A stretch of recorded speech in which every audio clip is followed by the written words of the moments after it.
On the last day of January 1915, under the sign of the water-bearer, in a year of a great war, and down in the shadow of some French mountains on the borders of Spain, I came into the world. Free by nature, in the image of God, I was nevertheless the prisoner of my own violence and my own selfishness, in the image of the world into which I was born. That world was the picture of hell, full of men like myself, loving God and yet hating Him, born to love Him, living instead in fear and hopeless, self-contradictory hungers. Not many hundreds of miles away from the house where I was born, they were picking up the men who rotted in the rainy ditches among the dead horses and the ruined 75s in the forest of trees without branches along the river Marne. My father and mother were captives in that world, knowing they did not belong with it or in it, and yet unable to get away from it. They were in the world and not of it, not because they were saints, but in a different way, because they were artists. The integrity of an artist lifts a man above the level of the world without delivering him from it. My father painted like Cézanne, and understood the southern French landscape the way Cézanne did. His vision of the world was sane, full of balance, full of veneration for structure, for the relations of masses, and for all the circumstances that impress an individual identity on each created thing. His vision was religious and clean, and therefore his paintings were without decoration or superfluous comment, since a religious man respects the power of God's creation to bear witness for itself. My father was a very good artist. Neither of my parents suffered from the little spooky prejudices that devour the people who know nothing but automobiles and movies, and what's in the icebox, and what's in the papers, and which neighbors are getting a divorce. I inherited from my father his way of looking at things, and some of his integrity, and from my mother some of her dissatisfaction with the mess the world is in, and some of her versatility. From both I got capacities for work and vision and enjoyment and expression that ought to have made me some kind of a king, if the standards the world lives by were the real ones. Not that we ever had any money, but any fool knows that you don't need money to get enjoyment out of life. If what most people take for granted were really true, if all you needed to be happy was to grab everything and see everything and investigate every experience and then talk about it, I should have been a very happy person, a spiritual millionaire, from the cradle even until now. If happiness were merely a matter of natural gifts, I would never have entered a Trappist monastery when I came to the age of a man. My father and mother came from the ends of the earth to prods, and though they came to stay, they stayed there barely long enough for me to be born and get on my small feet, and then they left again. And they continued, and I began a somewhat long journey. For all three of us, one way or another, it is now ended. I was barely a year old. I remember nothing about the journey as we went to Bordeaux to take the boat that had a gun mounted on the foredeck. I remember nothing about the crossing of the sea, nothing of the anxiety about U-boats or the arrival in New York, and in the land where there was no war. But I can easily reconstruct the first encounter between my American grandparents and their new son-in-law and their grandson. For Pop, as my American grandfather was called in the family, was a buoyant and excitable man who on docks, boats, trains, in stations, in elevators, on buses, in hotels, in restaurants, used to get keyed up and start ordering everybody around and making new arrangements and changing them on the spur of the moment. My grandmother, whom we called Bonmaman, was just the opposite, and her natural deliberateness and hesitancy and hatred of activity always seemed to increase in proportion to Pop's excesses in the opposite direction. I have no doubt there was a certain amount of conflict between the two generations when father and mother determined that they were going to find their own kind of a house and live in it. It was a small house, very old and rickety, standing under 2 or 3 high pine trees in Flushing, Long Island, which was then a country town. Father could not support us by painting. During the war years, we lived on his work as a landscape gardener, which was mostly plain manual labor, for he not only laid out the gardens of some rich people in the neighborhood, but did most of the work, planting and caring for them. And that was how we lived. Father did not get his money under false pretenses. He was a very good gardener, understood flowers, and knew how to make things grow. What is more, he liked this kind of work almost as much as painting. Then in November 1918, about a week before the armistice of that particular World War, my younger brother was born. He was a child with a much serener nature than mine, with not so many obscure drives and impulses. I remember that everyone was impressed by his constant and unruffled happiness. In the long evenings, when he was put to bed before the sun went down, instead of protesting and fighting as I did when I had to go to bed, he would lie upstairs in his crib, and we would hear him singing a little tune. Every evening it was the same tune, very simple, very primitive, a nice little tune, very suitable for the time of day and for the season. Downstairs, we would all fall more or less silent, lulled by the singing of the child in the crib, and we would see the sun rays slanting across the fields and through the windows as the day ended. By 1920, I could read and write and draw. I drew a picture of the house and everybody sitting under the pine trees on a blanket on the grass, and sent it to Pop in the mail. He lived at Douglaston, which was about 5 miles away.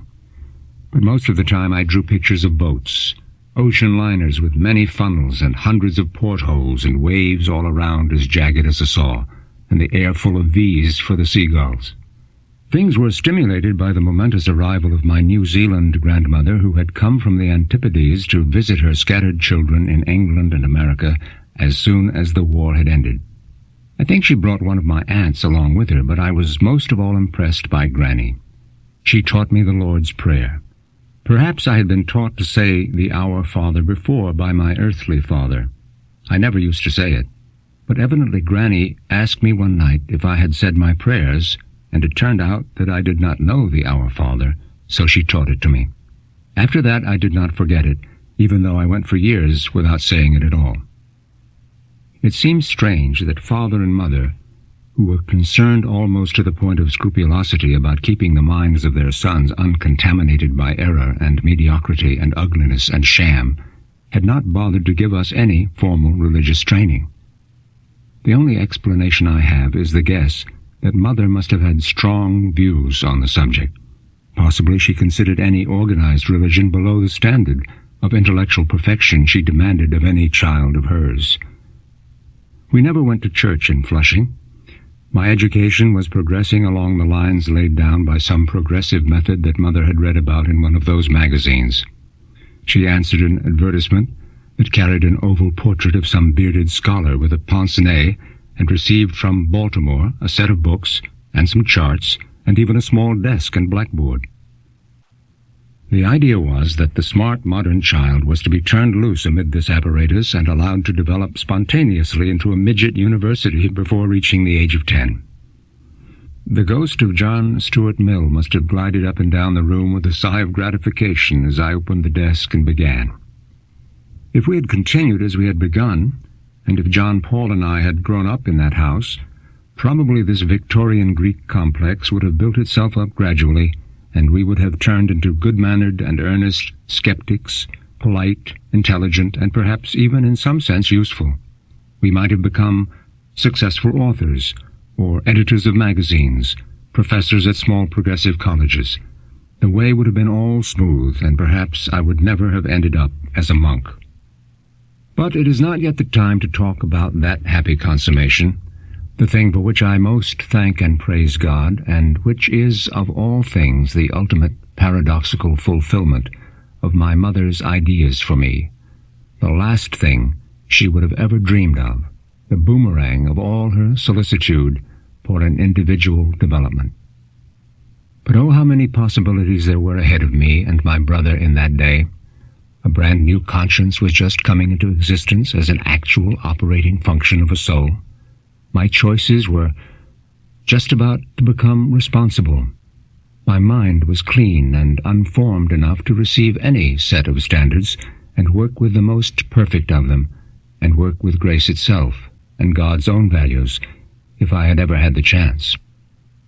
Here was a will, neutral, undirected, a force waiting to be applied, ready to generate tremendous eminent powers of light or darkness, peace or conflict, order or confusion, love or sin. The bias which my will was to acquire from the circumstances of all its acts would eventually be the direction of my whole being towards happiness or misery, life or death, heaven or hell. More than that, since no man ever can or could live by himself or for himself alone, the destinies of thousands of other people were bound to be affected, some remotely, but some very directly and near at hand, by my own choices and decisions and desires, as my own life would also be formed and modified according to theirs. I was entering into a moral universe in which I would be related to every other rational being, and in which whole masses of us, as thick as swarming bees, would drag one another along towards some common end of good or evil, peace or war.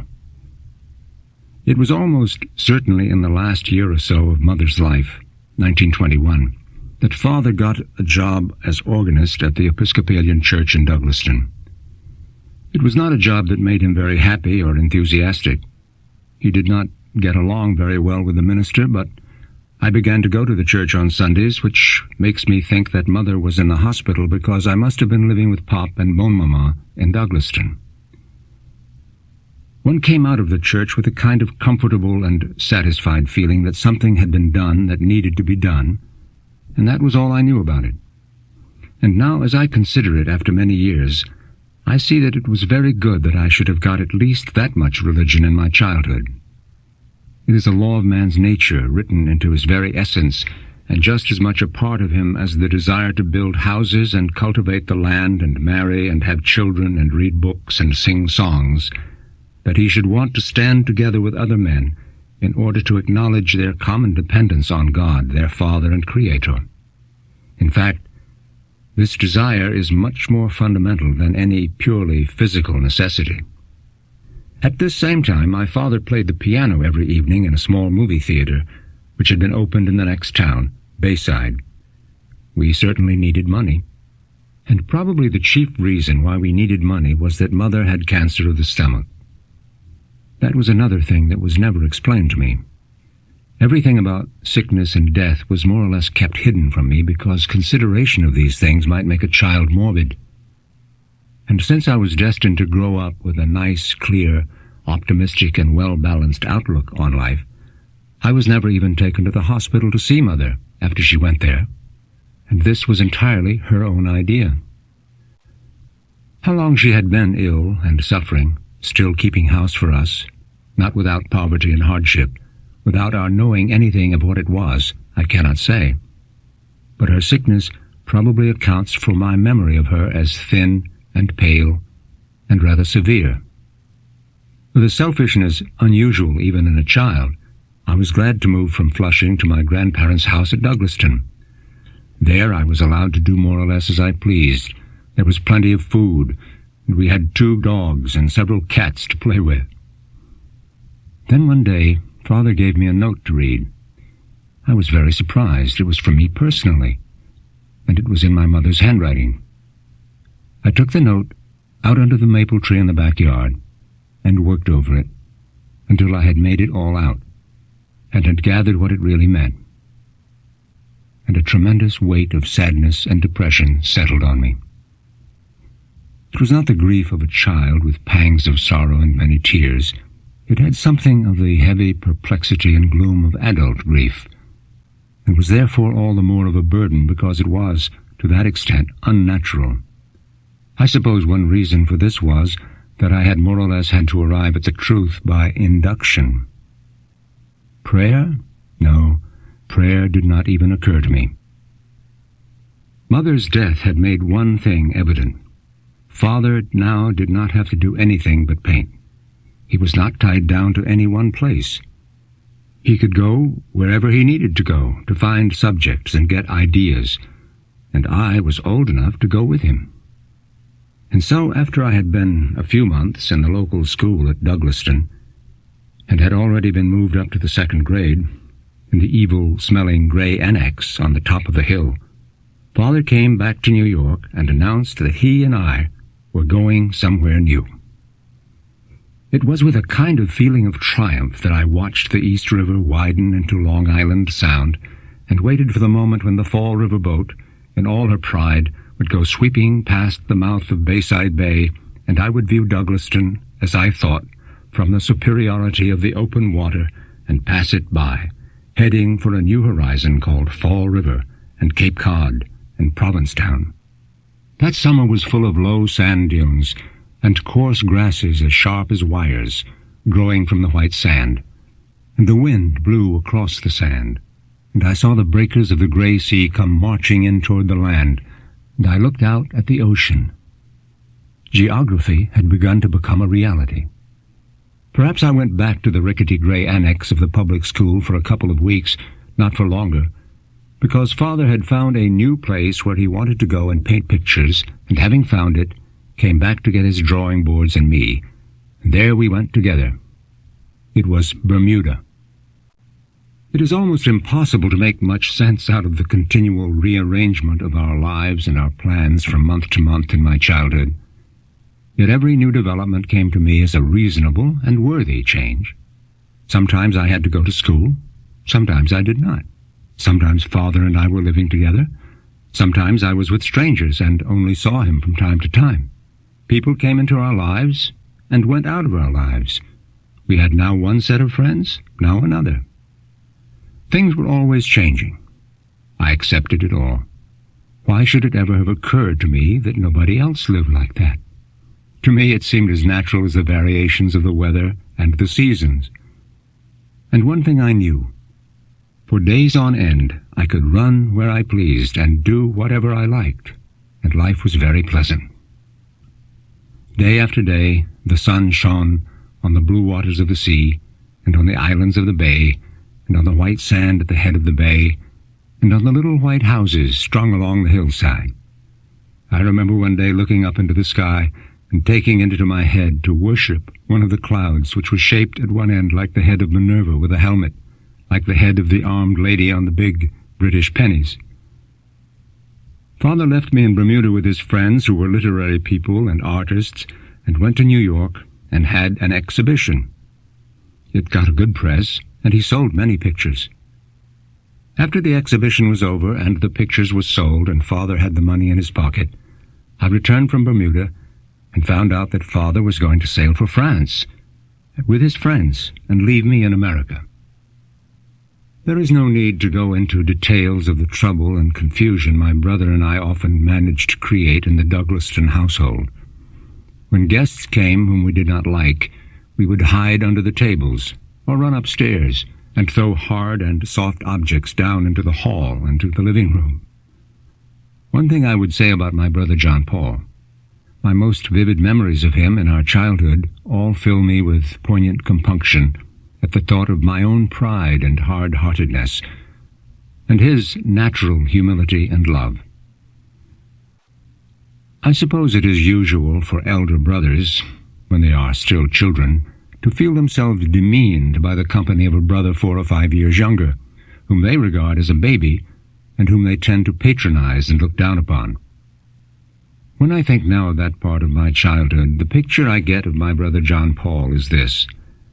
Standing in a field, about 100 yards away from the clump of sumacs where we have built our hut, is this little perplexed 5-year-old kid in short pants and a kind of leather jacket, standing quite still, with his arms hanging down at his sides, gazing in our direction, afraid to come any nearer on account of the stones, as insulted as he is saddened, and his eyes full of indignation and sorrow.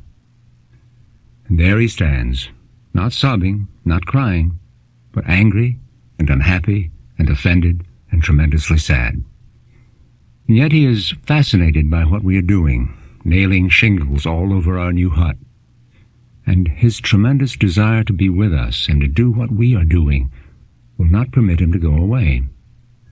The law written in his nature says that he must be with his elder brother and do what he is doing, and he cannot understand why this law of love is being so wildly and unjustly violated in his case. Many times it was like that, and in a sense this terrible situation is the pattern and prototype of all sin, the deliberate and formal will to reject disinterested love for us for the purely arbitrary reason that we simply do not want it. All this time Father was abroad. During those years he was painting some of the best pictures he had ever painted in his life. But then something happened, and we got a letter from one of his friends telling us that he was seriously ill. He was, in fact, dying. When Bonaventure told me this news, I was old enough to understand what it meant, and I was profoundly affected, filled with sorrow and with fear. Was I never to see my father again? This could not happen. It seems that for days Father lay in a delirium. Nobody appeared to know what was the matter with him. He was expected to die from moment to moment. But he did not die. Finally, he got past the crisis of this strange sickness and recovered his consciousness and began to improve and get well. And when he was on his feet again, he was able to finish some more pictures, get his things together, and go to London, where he held his most successful exhibition at the Leicester Galleries early in 1925. When he returned to New York in the early summer of that year, he came in a kind of triumph. He was beginning to be a successful artist. Long ago, he had been elected to one of those more or less meaningless British societies so that he could write FRBA after his name, which he never did. And I think he was already in Who's Who, although that was the kind of thing for which he had supreme contempt. But now, what was far more useful to an artist, he had gained the attention and respect of such an important and venerable critic as Roger Fry, and the admiration of people who not only knew what a good painting was, but had some money with which to buy one. As he landed in New York, he was a very different person, more different than I realized from the man who had taken me to Bermuda 2 years before. And on August the 25th of that year, the game of prisoner's base began again, and we sailed for France.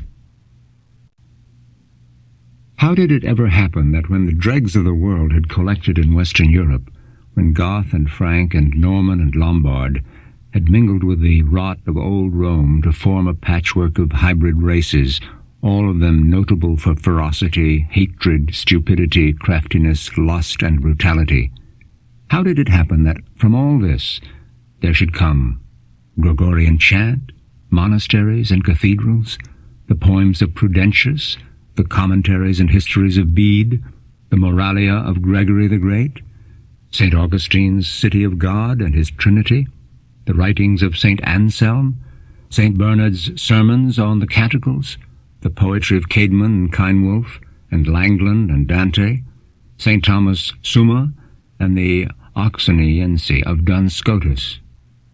How does it happen that even today a couple of ordinary French stonemasons or a carpenter and his apprentice can put up a dovecote or a barn that has more architectural perfection than the piles of eclectic stupidity that grow up at the cost of hundreds of thousands of dollars on the campuses of American universities? When I went to France in 1925, returning to the land of my birth, I was also returning to the fountains of the intellectual and spiritual life of the world to which I belonged. I was returning to the spring of natural waters, if you will, but waters purified and cleaned by grace with such powerful effect that even the corruption and decadence of the French society of our day has never been able to poison them entirely, or reduce them once again to their original and barbarian corruption. Who can explain these things? The seeds of these impressions were sown in me over the course of 3 years. In the spring of 1928, Father and I crossed the English Channel and left the 13th century world behind. In England, I continued to enjoy my father's attention while I rested in the warmth of Aunt Maud's care. Soon I would move on to school at Oakham and then to Cambridge. My initiation into the ideas and institutions of the modern world was also a compelling course in the assorted habits and appetites of its inhabitants. As to the more essential laws that govern these lesser customs with which I was fervently occupied, the exact nature of these ineluctable truths would remain hidden. Freedom and obligation would not easily be reconciled. Within 3 years of our arrival in England, I would suffer the death of my beloved father, and the course which had been set for happiness would lead to despair. In 1930, after I had turned 15, and before most of these things happened, the way began to be prepared for my various intellectual rebellions by a sudden and very definite sense of independence, a realization of my own individuality, which, while being natural at that age, took an unhealthy egotistic turn, and everything seemed to conspire to encourage me to cut myself off from everybody else. I wanted to do what I wanted, and to go my own way. If those who tried to prevent me had authority to prevent me, I would have to be at least externally polite in my resistance, but my resistance would be no less determined, and I would do my own will, have my own way. When Pop and Beaumont came to Europe in 1930, they practically threw the doors of the world wide open to me and gave me my independence. Pop had made over to me the portion of my inheritance and threw open the door for me to run away and to be a prodigal, or be a prodigal without running away from any earthly home, for that matter. I could very well eat the husk of swine without the inconvenience of going into a far country to look for them. Most of that summer, we were all together in London. The reason was that we could be near the hospital and visit Father. I remembered the first of those visits. It was several months since I had been in London, and then only in passing, so I had really hardly seen Father at all since he had entered the hospital the autumn before. So all of us went to the hospital. Father was in a ward.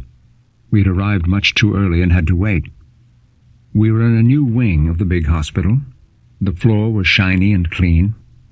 Vaguely depressed by the smell of sickness and disinfectant and the general medical smell that all hospitals have, we sat in a corridor downstairs for upwards of half an hour.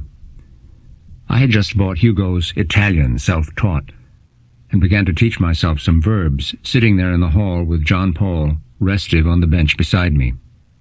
And the time dragged. Finally, the clock we had been watching got around to the appropriate hour. We went up in an elevator. They all knew where the ward was. It was a different ward. I think they had changed his ward 2 or 3 times, and he had had more than one operation, but none of them had been successful. We went into the ward. Father was in bed, to the left, just as you went in the door. And when I saw him, I knew at once there was no hope of his living much longer. His face was swollen. His eyes were not clear, but above all, the tumor had raised a tremendous swelling on his forehead. I said, "How are you, Father?" He looked at me and put forth his hand in a confused and unhappy way, and I realized he could no longer even speak. But at the same time you could see that he knew us and knew what was going on, and that his mind was clear, and that he understood everything. But the sorrow of his great helplessness suddenly fell upon me like a mountain. I was crushed by it. The tears sprang to my eyes. Nobody said anything more. I hid my face in the blanket and cried, and poor Father wept too. The others stood by. It was excruciatingly sad. We were completely helpless. There was nothing anyone could do. When I finally looked up and dried my tears, I noticed that the attendants had put screens all around the bed. I was too miserable to feel ashamed of my un-English demonstration of sorrow and affection, and so we went away. What could I make of so much suffering? There was no way for me or for anyone else in the family to get anything out of it. It was a raw wound for which there was no adequate relief. You had to take it, like an animal. We were in the condition of most of the world, the condition of men without faith in the presence of war, disease, pain, starvation, suffering, plague, bombardment, death. You just had to take it like a dumb animal. Try to avoid it if you could. But you must eventually reach the point where you can't avoid it anymore. Take it. Try to stupefy yourself if you like, so that it won't hurt so much. But you will always have to take some of it, and it will all devour you in the end.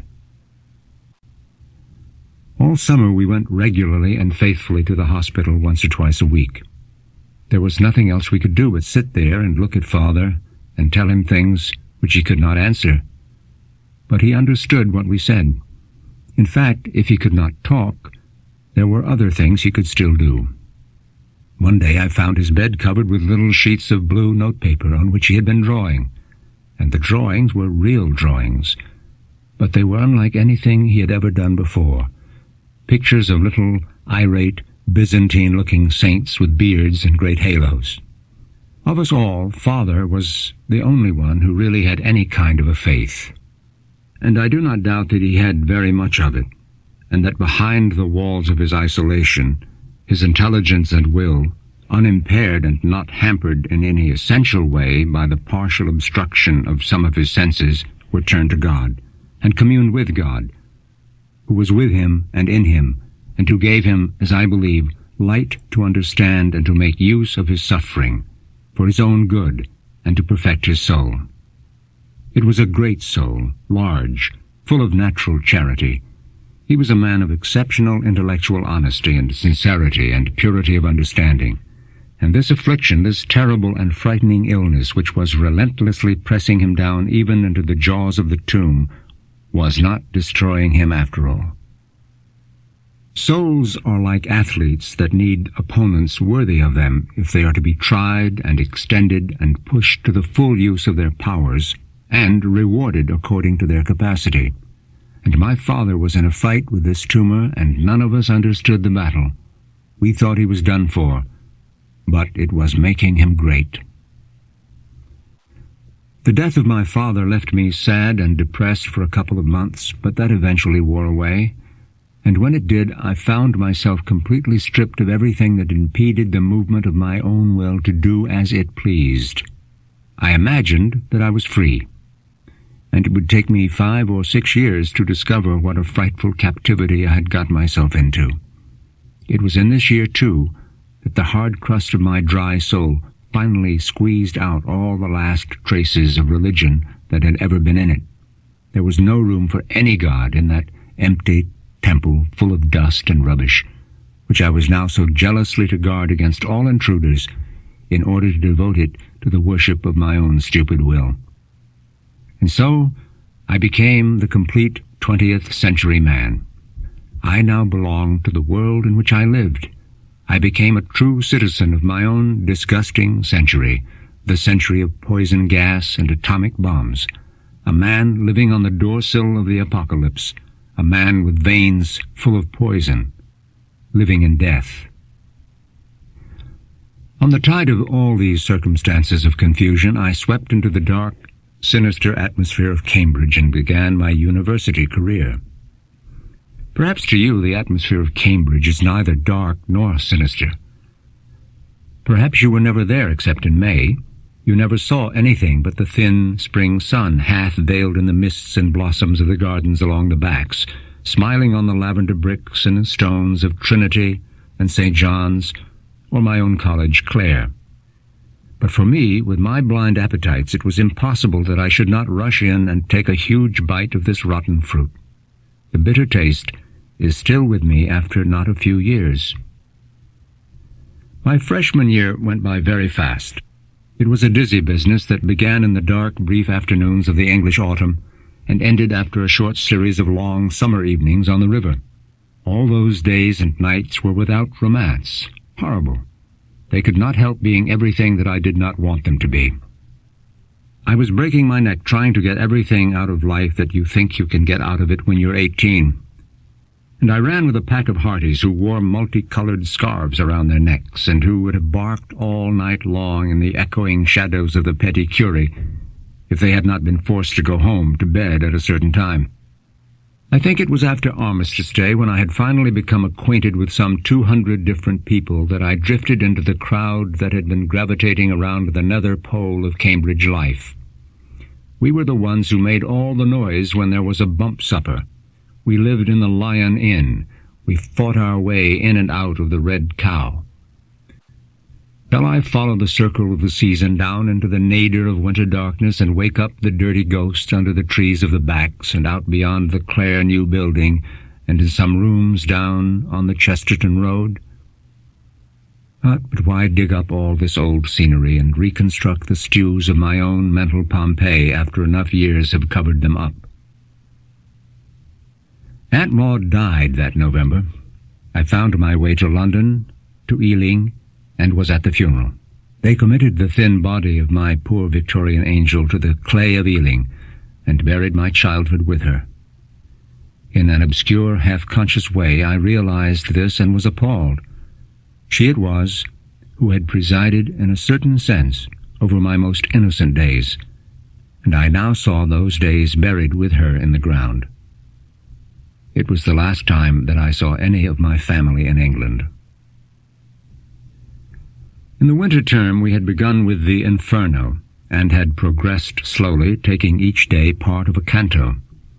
And now Dante and Virgil had come through the icy heart of hell, where the three-headed devil chewed the greatest traitors, and had climbed out to the peaceful sea at the foot of the seven-circled mountain of purgatory. I think the one great benefit I got out of Cambridge was this acquaintance with the lucid and powerful genius of the greatest Catholic poet, greatest in stature, though not in perfection or sanctity. And although not one of his ideas took firm root in my mind, which was both too coarse and too lazy to absorb anything so clean, nevertheless there remained in me a kind of armed neutrality in the presence of all these dogmas, which I tended to tolerate in a vague and general way in bulk, insofar as that was necessary to an understanding of the poem. This, as I see it, was also a kind of a grace, the greatest grace in the positive order that I got out of Cambridge. All the rest were negative. And so it was then that I began to get all the books of Freud and Jung and Adler out of the big redecorated library of the Union, and to study with all the patience and application which my hangovers allowed me the mysteries of sex repression and complexes and introversion and extroversion and all the rest. I, whose chief trouble was that my soul and all its faculties were going to seed because there was nothing to control my appetites, and they were pouring themselves out in an incoherent riot of undirected passion, came to the conclusion that the cause of all my unhappiness was sex repression.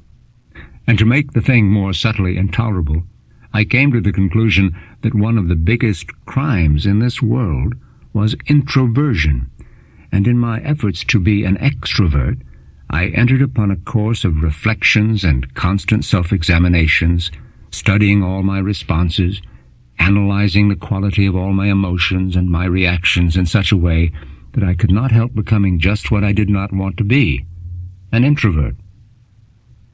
Day after day I read Freud, thinking myself to be very enlightened and scientific, when, as a matter of fact, I was about as scientific as an old woman secretly poring over books about occultism, trying to tell her own fortune, and learning how to dope out the future from the lines in the palm of her hand. I don't know if I ever got very close to needing a padded cell, but if I ever had gone crazy, I think psychoanalysis would have been the one thing chiefly responsible for it. Months went by, and things did not change at all. After the Easter vacation, I was called in by my tutor to explain why I was not attending most of my lectures, and a few other things besides. This time I was not so uncomfortable. As to the exams that were soon to come, I was to take the first part of the modern language tripos in French and Italian. I thought I would be able to pass them, which, as a matter of fact, I did, getting second in both. The results were wired to me by one of my friends when I was already on the boat for America, one of those 10-day boats out of London. We were going through the Straits of Dover, and the sun was on the white cliffs, and my lungs were filling with the fresh air. I was planning to come back the next year and had already arranged for a room in the old court of Clare, right over the gate that led out to Clare Bridge. I would have looked out over the President's garden. But certainly, considering the kind of undergraduate I was, that was the worst possible place for me to have wanted to room, for I was right in between the President and the senior tutor. However, I never went up to Cambridge again as a member of the university. The Europe I left finally for good in the late November of 1934 was a sad and unquiet continent full of forebodings. Of course, there were plenty of people who said there will not be a war. But Hitler had now held power in Germany for some time, and that summer all the New York evening papers had been suddenly filled with the news of Dollfuss murder in Austria and the massing of Italian troops on the Austrian borders. It was one of the nights when I was down at Coney Island with Reginald Marsh, and I walked in the whirl of lights and noise and drank glasses of thin, icy beer and ate hot dogs full of mustard and wondered if I would soon be in some army or other, or perhaps dead. It was the first time I had felt the cold steel of the war scare in my vitals. There was a lot more to come. It was only 1934. And now in November, when I was leaving England forever, the ship sailed quietly out of Southampton water by night. The land I left behind me seemed silent with the silence before a storm. It was a land all shut up and muffled in layers of fog and darkness, and all the people were in the rooms behind the thick walls of their houses waiting for the first growl of thunder as the Nazis began to warm up the motors of 100,000 planes. Perhaps they did not know they were waiting for all this. Perhaps they thought they had nothing better to occupy their minds than the wedding of Prince George and Princess Marina, which had taken place the day before. I had seen enough of the things, the acts and appetites that were to justify and to bring down upon the world the tons of bombs that would someday begin to fall in millions. Did I know that my own sins were enough to have destroyed the whole of England and Germany? It is only the infinite mercy and love of God that has prevented us from tearing ourselves to pieces and destroying His entire creation long ago. People seem to think that it is in some way a proof that no merciful God exists if we have so many wars. On the contrary, consider how, in spite of centuries of sin and greed and lust and cruelty and hatred and avarice and oppression and injustice, spawned and bred by the free wills of men, the human race can still recover each time and can produce men and women who overcome evil with good, hatred with love, greed with charity, lust and cruelty with sanctity. How could all this be possible without the merciful love of God pouring out His grace upon us? Can there be any doubt where wars come from and where peace comes from, when the children of this world, excluding God from their peace conferences, only manage to bring about greater and greater wars the more they talk about peace? We have only to open our eyes and look about us to see what our sins are doing to the world and have done. But we cannot see. It was a bright, icy cold afternoon when, having passed Nantucket Light, we first saw the long, low, yellow shoreline of Long Island, shining palely in the December sun. But when we entered New York Harbor, the lights were already coming on, glittering like jewels in the hard, clear buildings. The great, debonair city that was both young and old, and wise and innocent, shouted in the winter night as we passed the Battery and started up the North River. And I was glad, very glad, to be an immigrant once again. I came down onto the dock with a great feeling of confidence and possessiveness. New York, you are mine. I love you. It is a glad embrace she gives her lovers, the big, wild city. But I guess ultimately it is for their ruin. It certainly did not prove to be any good for me. With my mind in the ferment in which it was, I thought for a moment of registering for courses at the New School for Social Research in the shiny black building on 12th Street, but I was easily persuaded that I had better finish out a regular university course and get a degree. and therefore I entered upon all the complicated preambles to admission to Columbia. Soon I was full of all the economic and pseudo-scientific jargon appropriate to a good Columbia man, and was acclimated to the new atmosphere which I found so congenial. That was true. Columbia, compared to Cambridge, was a friendly place. When you had to go and see a professor or an advisor or a dean about something, he would tell you more or less simply what you needed to know. The only trouble was that you usually had to wait around for about half an hour before you got a chance to see anybody. But once you did, there were no weird evasions, and none of the pompous beating about the bush mixed up with subtle academic allusions and a few dull witticisms, which was what you were liable to get out of almost anybody at Cambridge, where everybody cultivated some special manner of his own, and had his own individual and peculiar style. There was, and still is, one man at Columbia, or rather one among several, who was most remarkable for this kind of heroism. I mean Mark Van Doren. The first semester I was at Columbia, just after my 20th birthday in the winter of 1935, Mark was giving part of the English sequence in one of those rooms in Hamilton Hall with windows looking out between the big columns onto the wired-in track on South Field. There were 12 or 15 people with more or less unbrushed hair, most of them with glasses, lounging around. One of them was my friend Robert Gibney. It was a class in English literature, and it had no special bias of any kind. It was simply about what it was supposed to be about, the English literature of the 18th century. And in it, literature was treated not as history, not as sociology, not as economics, not as a series of case histories and psychoanalysis, but, mirabile dictu, simply as literature. That Columbia should have in it men like this who, instead of subtly destroying all literature by burying and concealing it under a mass of irrelevancies, really purified and educated the perceptions of their students by teaching them how to read a book and how to tell a good book from a bad, genuine writing from falsity and pastiche. All this gave me a deep respect for my new university. May came, and all the trees on Long Island were green, and when the train from the city got past Bayside and started across the meadows to Douglaston, you could see the pale, soft haze of summer beginning to hang over the bay, and count the boats that had been set afloat again after the winter, and were riding jauntily at their moorings off the end of the little dock. And now, in the lengthening evenings, the dining room was still light with the rays of the sun when Pop came home for dinner, slamming the front door and whooping at the dog and smacking the surface of the hall table with the evening paper to let everybody know that he had arrived. Soon John Paul was home from his school in Pennsylvania, and my exams were over, and we had nothing to do but go swimming and hang around the house playing hot records. And in the evening we would wander off to some appalling movie where we nearly died of boredom.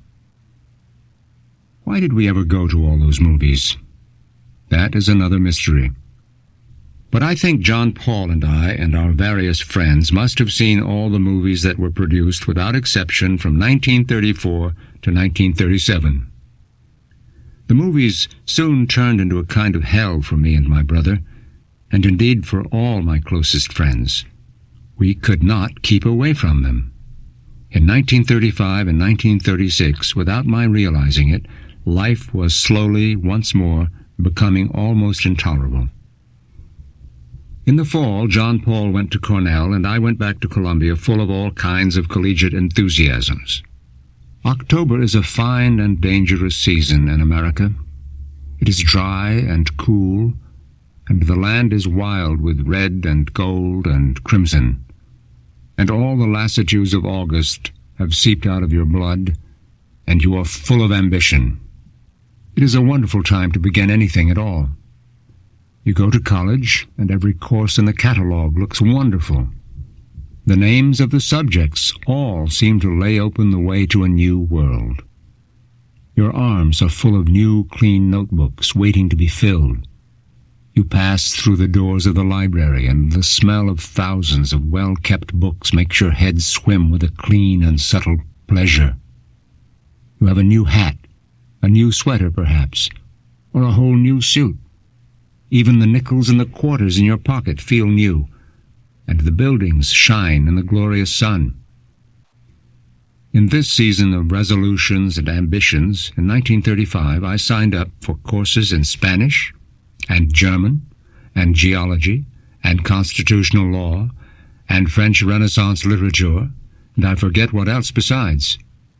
And I started to work for the Spectator and the Yearbook and the Review, and I continued to work for Jester as I had already done the spring before, and I found myself pledging one of the fraternities.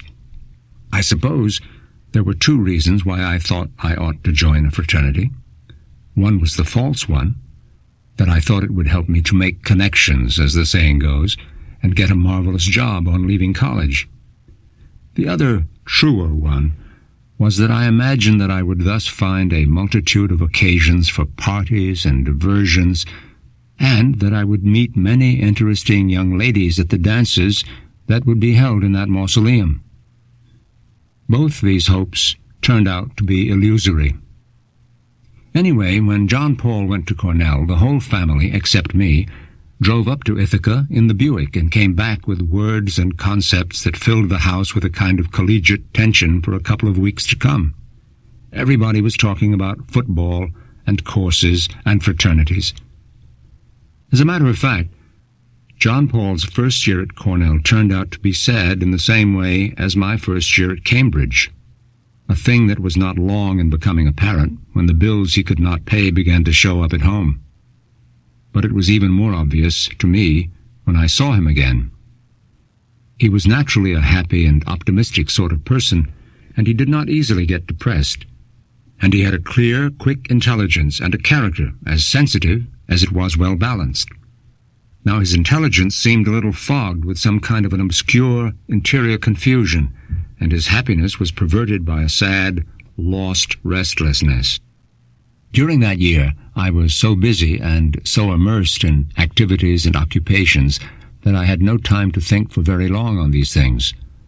The energy of that golden October and the stimulation of the cold, bright winter days when the wind swept down as sharp as knives from the shining Palisades kept driving me through the year in what seemed to be fine condition.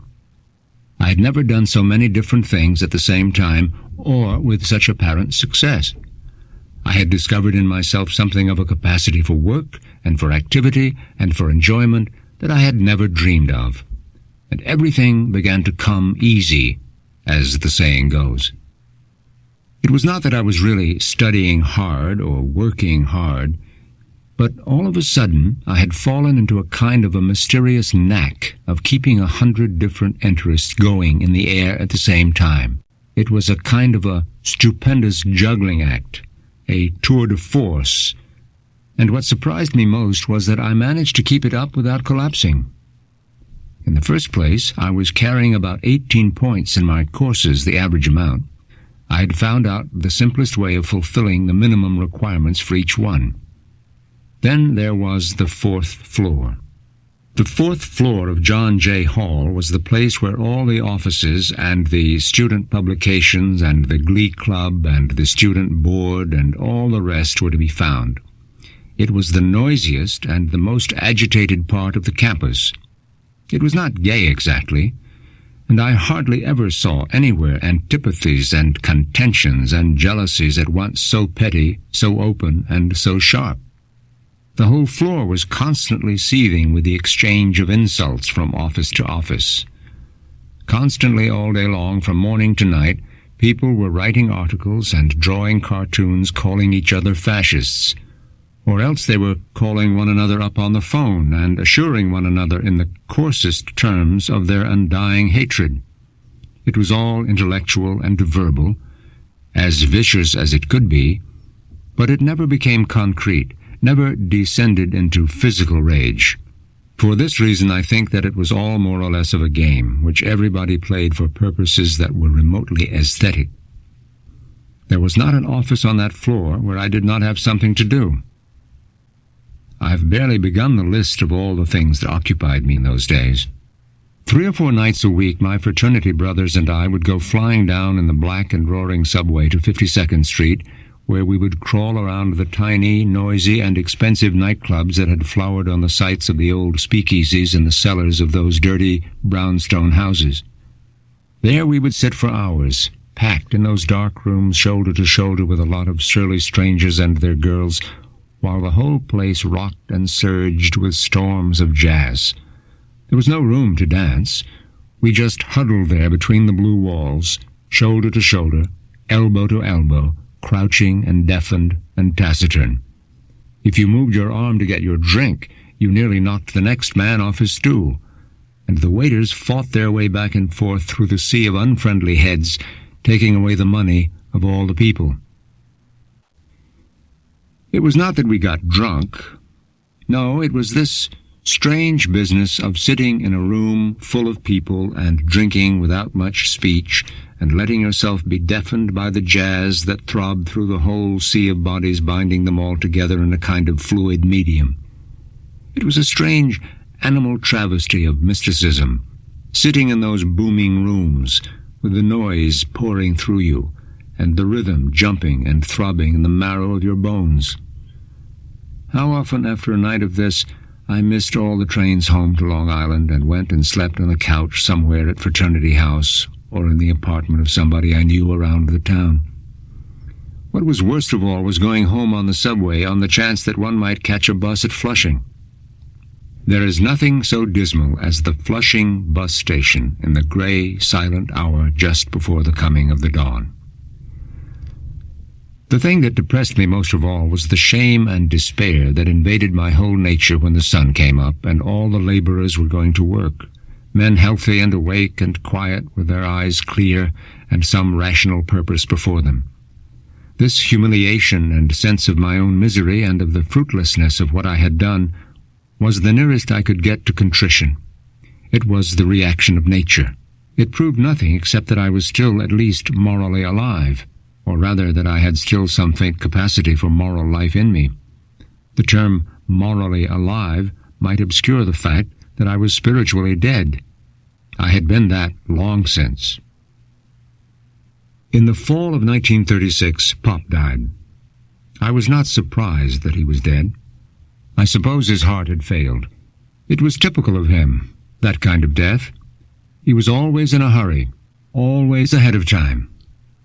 And now, after a long whole lifetime of impatience, waiting for bon moment to get ready to go to the theater, or to come to dinner, or to come down and open the Christmas presents, after all that, he had brooked no delay about dying. He had slipped out on us, in his sleep, without premeditation, on the spur of the moment. I would miss Pop. In the last year or two we had drawn rather close together. He often got me to come to lunch with him, downtown, and there he would tell me all his troubles, and talk over the prospects of my future. I had returned to the old idea of becoming a newspaperman. There was a great deal of simplicity about Pop. It was a simplicity and ingenuousness that belonged to his nature, and it was something peculiarly American, or at least it belonged to the Americans of his generation, this kind and warm-hearted and vast and universal optimism. When I got to the house, I knew where I would find his body. I went up to his bedroom and opened the door. The only shock was to find that the windows were all open and the room was full of the cold November air. Pop, who in his life had feared all drafts and had lived in overheated houses, now lay under a sheet in this icy cold death chamber. It was the first death that had been in the house that he had built for his family 25 years before. Now a strange thing happened. Without my having thought about it, or debating about it in my mind, I closed the door and got on my knees by the bed and prayed. I suppose it was just the spontaneous response of my love for poor Pop, the obvious way to do something for him, to acknowledge all his goodness to me. And yet I had seen other deaths without praying, or being even drawn to pray. Everybody knew that now this would be the end of Bon Maman too. Although our family had been one of those curious modern households in which everybody was continually arguing and fighting, and in which there had been for years an obscure and complicated network of contentions and suppressed jealousies, Beaumont had been tremendously attached to her husband. She soon began to languish, but it was months before she finally died. That was the summer of 1937. One day I was coming into town on the Long Island train.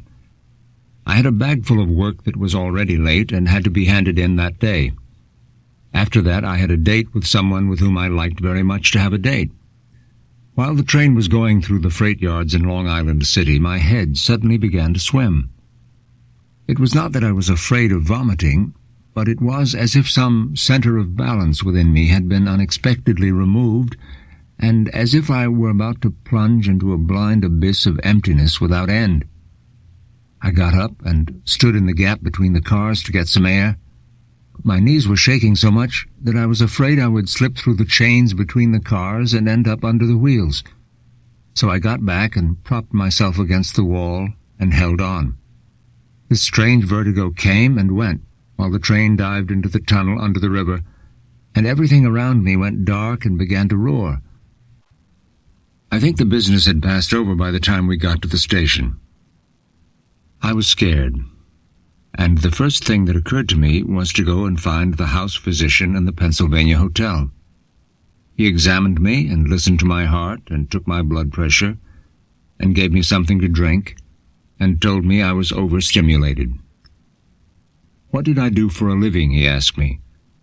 I told him I went to college and did quite a few other things beside. He told me to give some of them up, and then he suggested that I ought to go to bed and get some sleep and then go home when I felt better. So next I found myself in a room in the Pennsylvania Hotel, lying on a bed, trying to go to sleep, but I could not. It was a small, narrow room, rather dark, even though the window seemed to occupy most of the wall that was in front of me.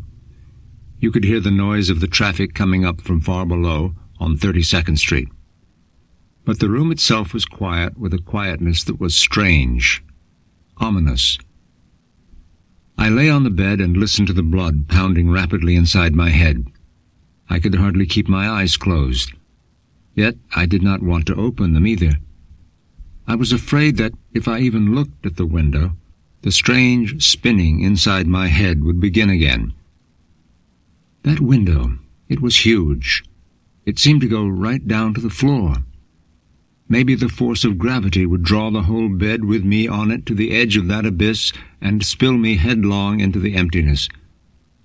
And far, far away in my mind was a little dry, mocking voice that said, "What if you threw yourself out of that window?" I turned over on the bed and tried to go to sleep, but the blood drummed and drummed in my head. I could not sleep. I thought to myself, I wonder if I'm having a nervous breakdown. Then again I saw that window. The mere sight of it made my head spin. The mere thought that I was high above the ground almost knocked me out again. Now my life was dominated by something I had never really known before. Fear. Was it really something altogether new?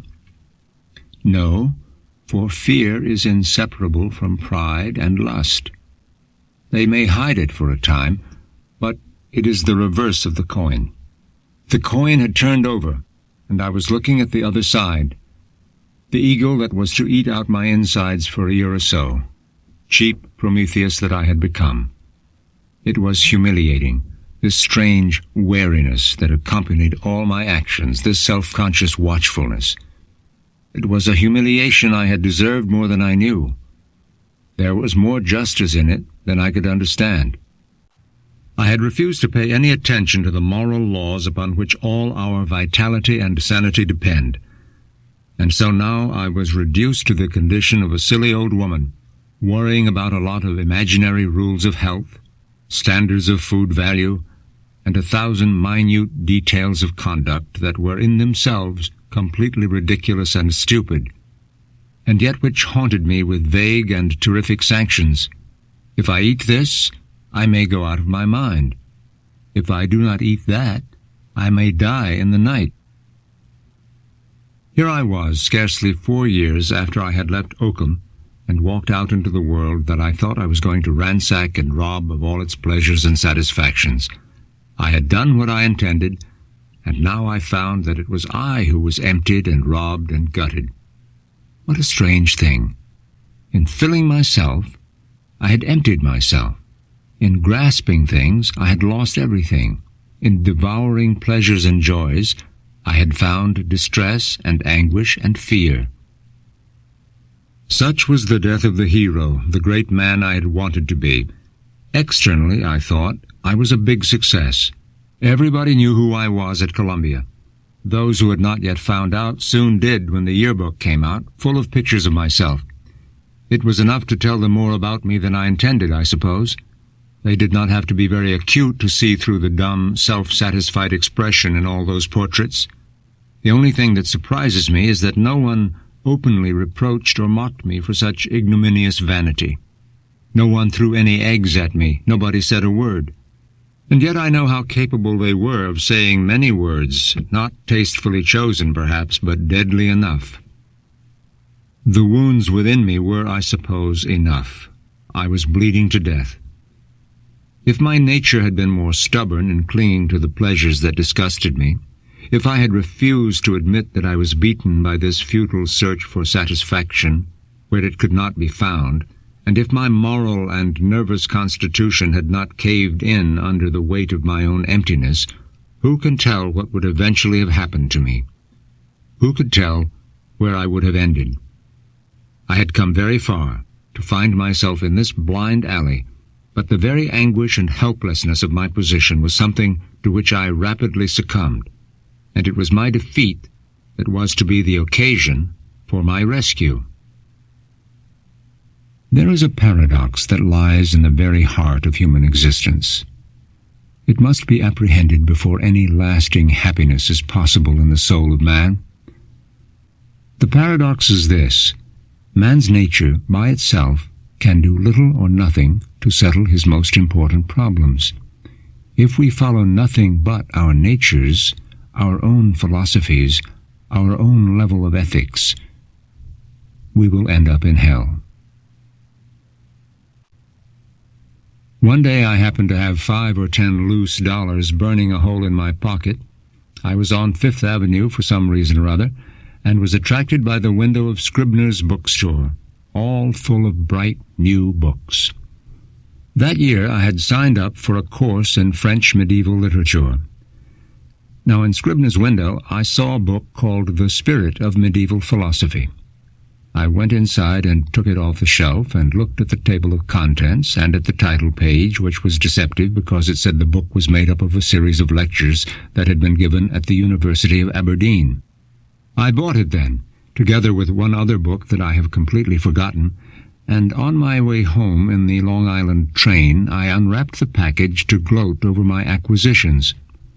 It was only then that I saw on the first page of The Spirit of Medieval Philosophy the small print which said, "Nihil obstat, imprimatur." The feeling of disgust and deception struck me like a knife in the pit of the stomach. I felt as if I had been cheated. They should have warned me that it was a Catholic book. Then I would never have bought it. As it was, I was tempted to throw the thing out of the window at the houses of Woodside to get rid of it as something dangerous and unclean. That is something of what I felt when I opened Gilson's book. For you must understand that while I admired Catholic culture, I had always been afraid of the Catholic Church. That is a rather common position in the world today. After all, I had not bought a book on medieval philosophy without realizing that it would be Catholic philosophy. But the imprimatur told me that what I read would be in full conformity with that fearsome and mysterious thing, Catholic dogma. And the fact struck me with an impact against which everything in me reacted with repugnance and fear. Now, in the light of all this, I consider that it was surely a real grace that instead of getting rid of the book, I actually read it. I had never had an adequate notion of what Christians meant by God. I had simply taken it for granted that the God in whom religious people believed, and to whom they attributed the creation and government of all things, was a noisy and dramatic and passionate character, a vague, jealous, hidden being, the objectification of all their own desires and strivings and subjective ideals. The truth is that the concept of God which I had always entertained, and which I had accused Christians of teaching to the world, was a concept of a being who was simply impossible. What a relief it was for me now to discover not only that no idea of ours, let alone any image, could adequately represent God, but also that we should not allow ourselves to be satisfied with any such knowledge of Him.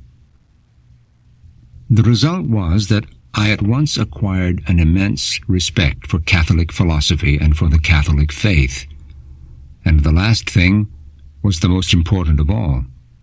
I now at least recognized that faith was something that had a very definite meaning and a most cogent necessity. When I had put this book down and had ceased to think explicitly about its arguments, its effect began to show itself in my life. I began to have a desire to go to church, and a desire more sincere and mature and more deep-seated than I'd ever had before.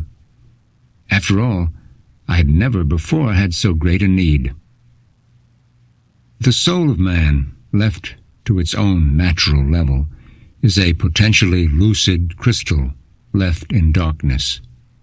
It is perfect in its own nature, but it lacks something that it can only receive from outside and above itself. But when the light shines in it, it becomes in a manner transformed into light, and seems to lose its nature in the splendor of a higher nature, the nature of the light that is in it. All our salvation begins on the level of common and natural and ordinary things. That is why the whole economy of the sacraments, for instance, rests in its material element upon plain and ordinary things like bread and wine, and water, and salt and oil. And so it was with me. Books and ideas and poems and stories, pictures and music, buildings, cities, places, philosophies were to be the materials on which grace would work. But these things are themselves not enough. The coming war and all the uncertainties and confusions and fears that followed necessarily from that, and all the rest of the violence and injustice that were in the world, had a very important part to play. All these things were bound together and fused and vitalized and prepared for the action of grace, both in my own soul and in the souls of at least one or two of my friends, merely by our friendship and association together. And it fermented in our sharing of our own ideas and miseries and headaches and perplexities and fears and difficulties and desires and hangovers and all the rest. I have already mentioned Mark Van Doren. It would not be exactly true to say that he was a kind of nucleus around whom this concretion of friends formed itself. That would not be accurate. Not all of us took his courses, and those who did not do so all at the same time. And yet, nevertheless, our common respect for Mark's sanity and wisdom did much to make us aware of how much we ourselves had in common. It was the fall of 1936 that I began to discover who Bob Lax was, and that in him was a combination of Mark's clarity and my confusion and misery, and a lot more besides that was his own. To name Robert Lax in another way, he was a kind of combination of Hamlet and Elias, a potential prophet but without rage, a king but a Jew too, a mind full of tremendous and subtle intuitions, and every day he found less and less to say about them, and resigned himself to being inarticulate.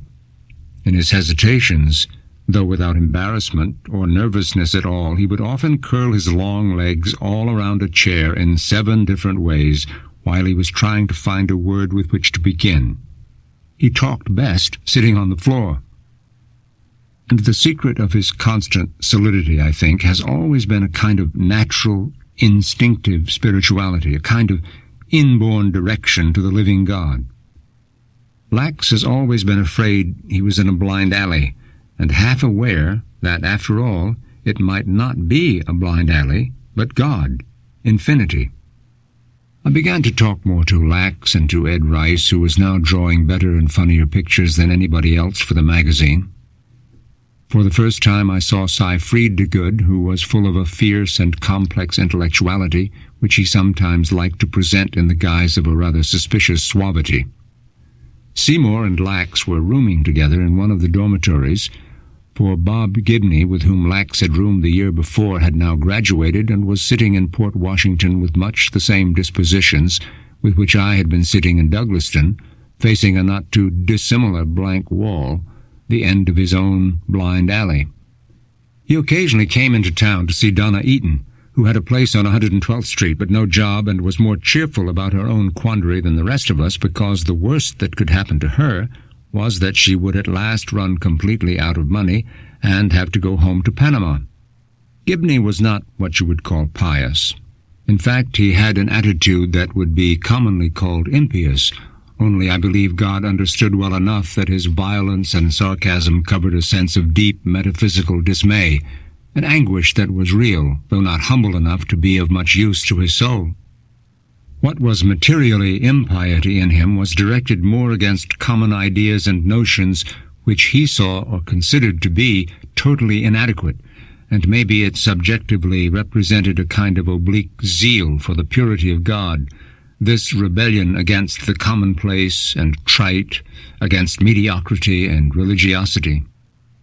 During the year that had passed, I suppose it must have been in the spring of 1937, both Gibney and Lax and Bob Gerdy had all been talking about becoming Catholics.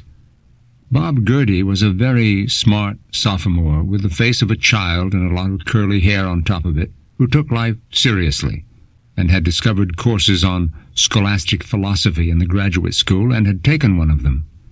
Gibney was interested in scholastic philosophy in much the same way as James Joyce was.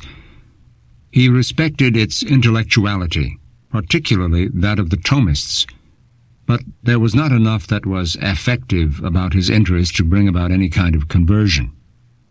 For the 3 or 4 years that I knew Gibney, he was always holding out for some kind of a sign, some kind of a sensible and tangible interior jolt from God to get him started, some mystical experience or other. And while he waited and waited for this to come along, he did all the things that normally exclude and nullify the action of grace. So in those days, none of them became Catholics. The most serious of them all in this matter was Lax. He was the one that had been born with the deepest sense of who God was. But he would not make a move without the others.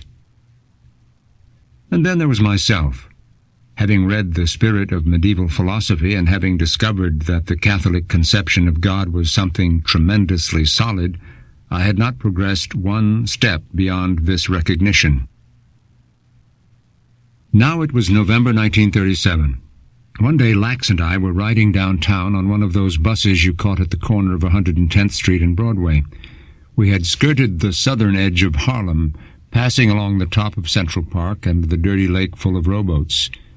Now we were going down Fifth Avenue under the trees. Lax was telling me about a book he had been reading, which was Aldous Huxley's Ends and Means.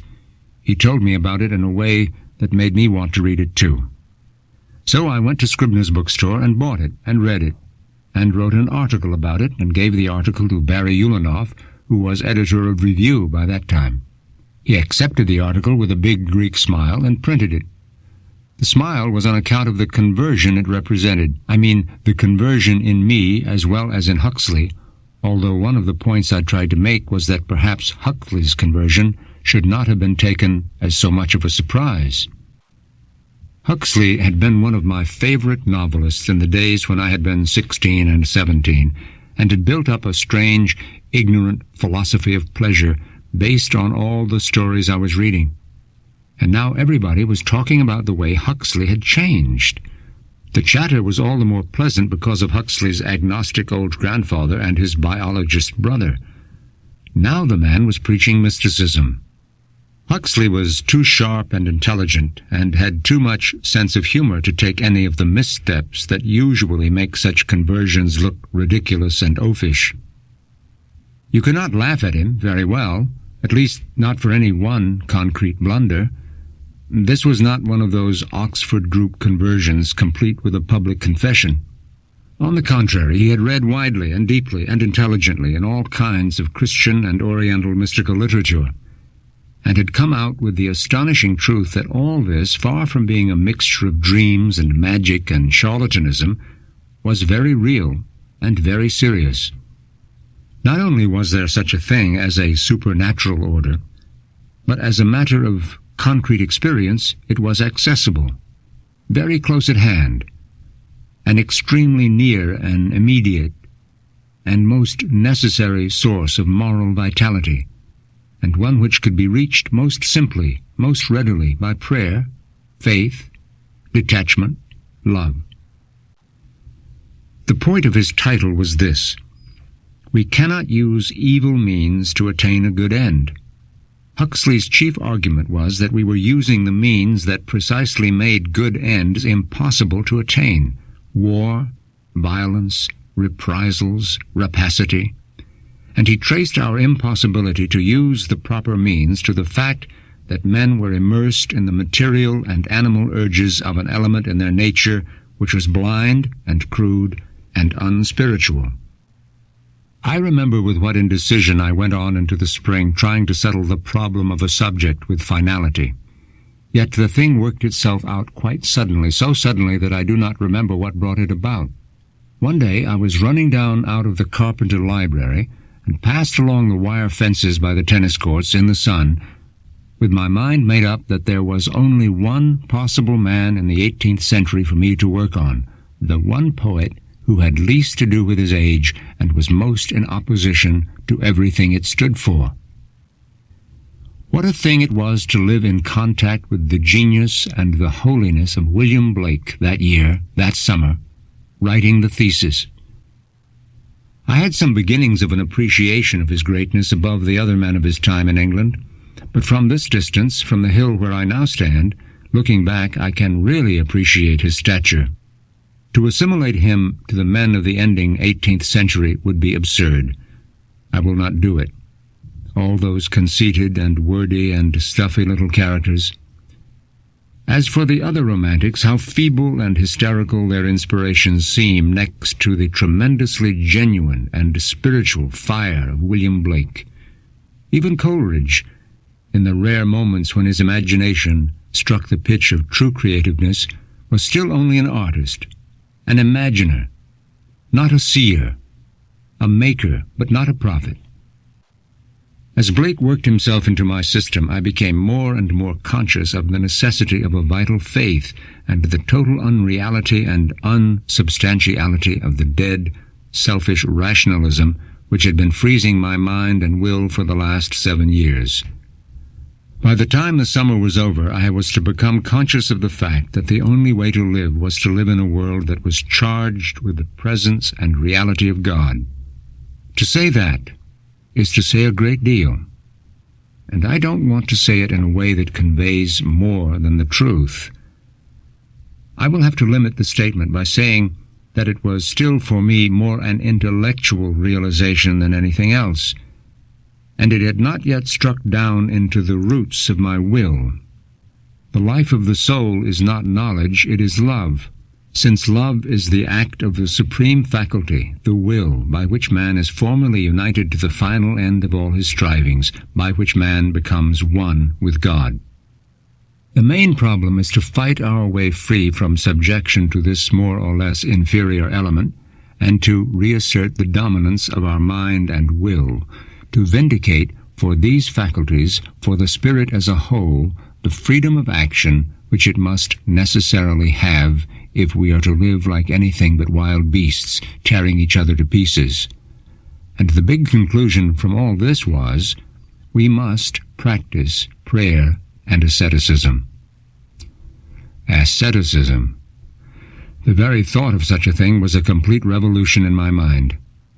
The word had so far stood for a kind of weird and ugly perversion of nature, the masochism of men who had gone crazy in a warped and unjust society. What an idea! To deny the desires of one's flesh, and even to practice certain disciplines that punished and mortified those desires? Until this day, these things had never succeeded in giving me anything but goose-flesh. But of course Huxley did not stress the physical angle of mortification and asceticism, and that was right, insofar as he was more interested in striking to the very heart of the matter. The speculative side of the book, its strongest, was full, no doubt, of strange doctrines by reason of its very eclecticism. And the practical element, which was weak, inspired no confidence, especially when he tried to talk about a concrete social program. Huxley seemed not to be at home with the Christian term love, which sounded extraordinarily vague in his context, and which must, nevertheless, be the heart and life of all true mysticism. But out of it all, I took these two big concepts of a supernatural, spiritual order, and the possibility of real, experimental contact with God. My hatred of war and my own personal misery in my particular situation and the general crisis of the world made me accept with my whole heart this revelation of the need for a spiritual life, an interior life, including some kind of mortification. I was content to accept the latter truth purely as a matter of theory, or at least to apply it most vociferously to one passion which was not strong in myself and did not need to be mortified, that of anger, hatred, while neglecting the ones that really needed to be checked, like gluttony and lust. It was with all this in my mind that I went and received my diploma of Bachelor of Arts from one of the windows in the registrar's office, and immediately afterwards put my name down for some courses in the Graduate School of English.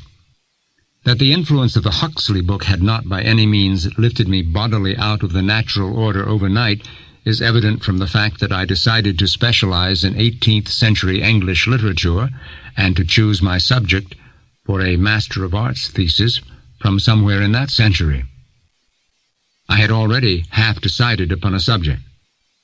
Blake, in his sweeping consistency, had developed a moral insight that cut through all the false distinctions of a worldly and interested morality. That was why he saw that, in the legislation of men, some evils had been set up as standards of right by which other evils were to be condemned. And the norms of pride or greed had been established in the judgment seat to pronounce a crushing and inhuman indictment against all the normal, healthy strivings of human nature. Love was outlawed and became lust. Pity was swallowed up in cruelty. And so Blake knew how. The harlot's cry from street to street shall weave old England's winding sheet.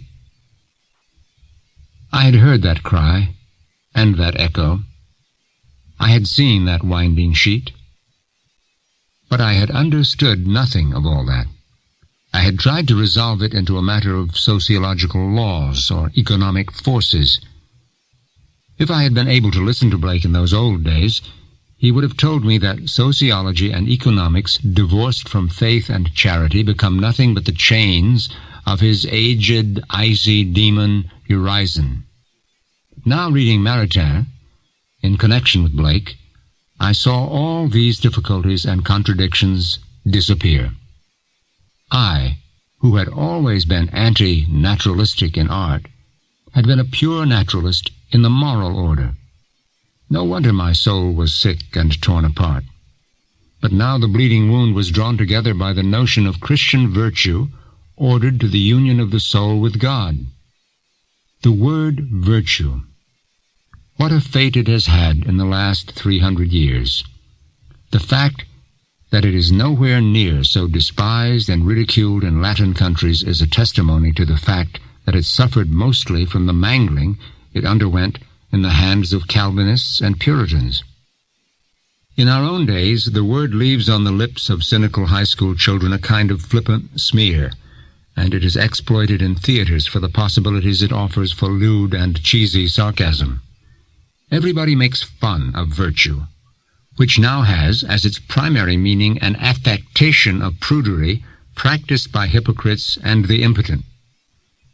When Merton, who is by no means bothered by such trivialities, in all simplicity went ahead to use the term in its scholastic sense and was able to apply it to art, a virtue of the practical intellect, the very newness of the context was enough to disinfect my mind of all the miasmas left in it by the ordinary prejudice against virtue which, if it was ever strong in anybody, was strong in me.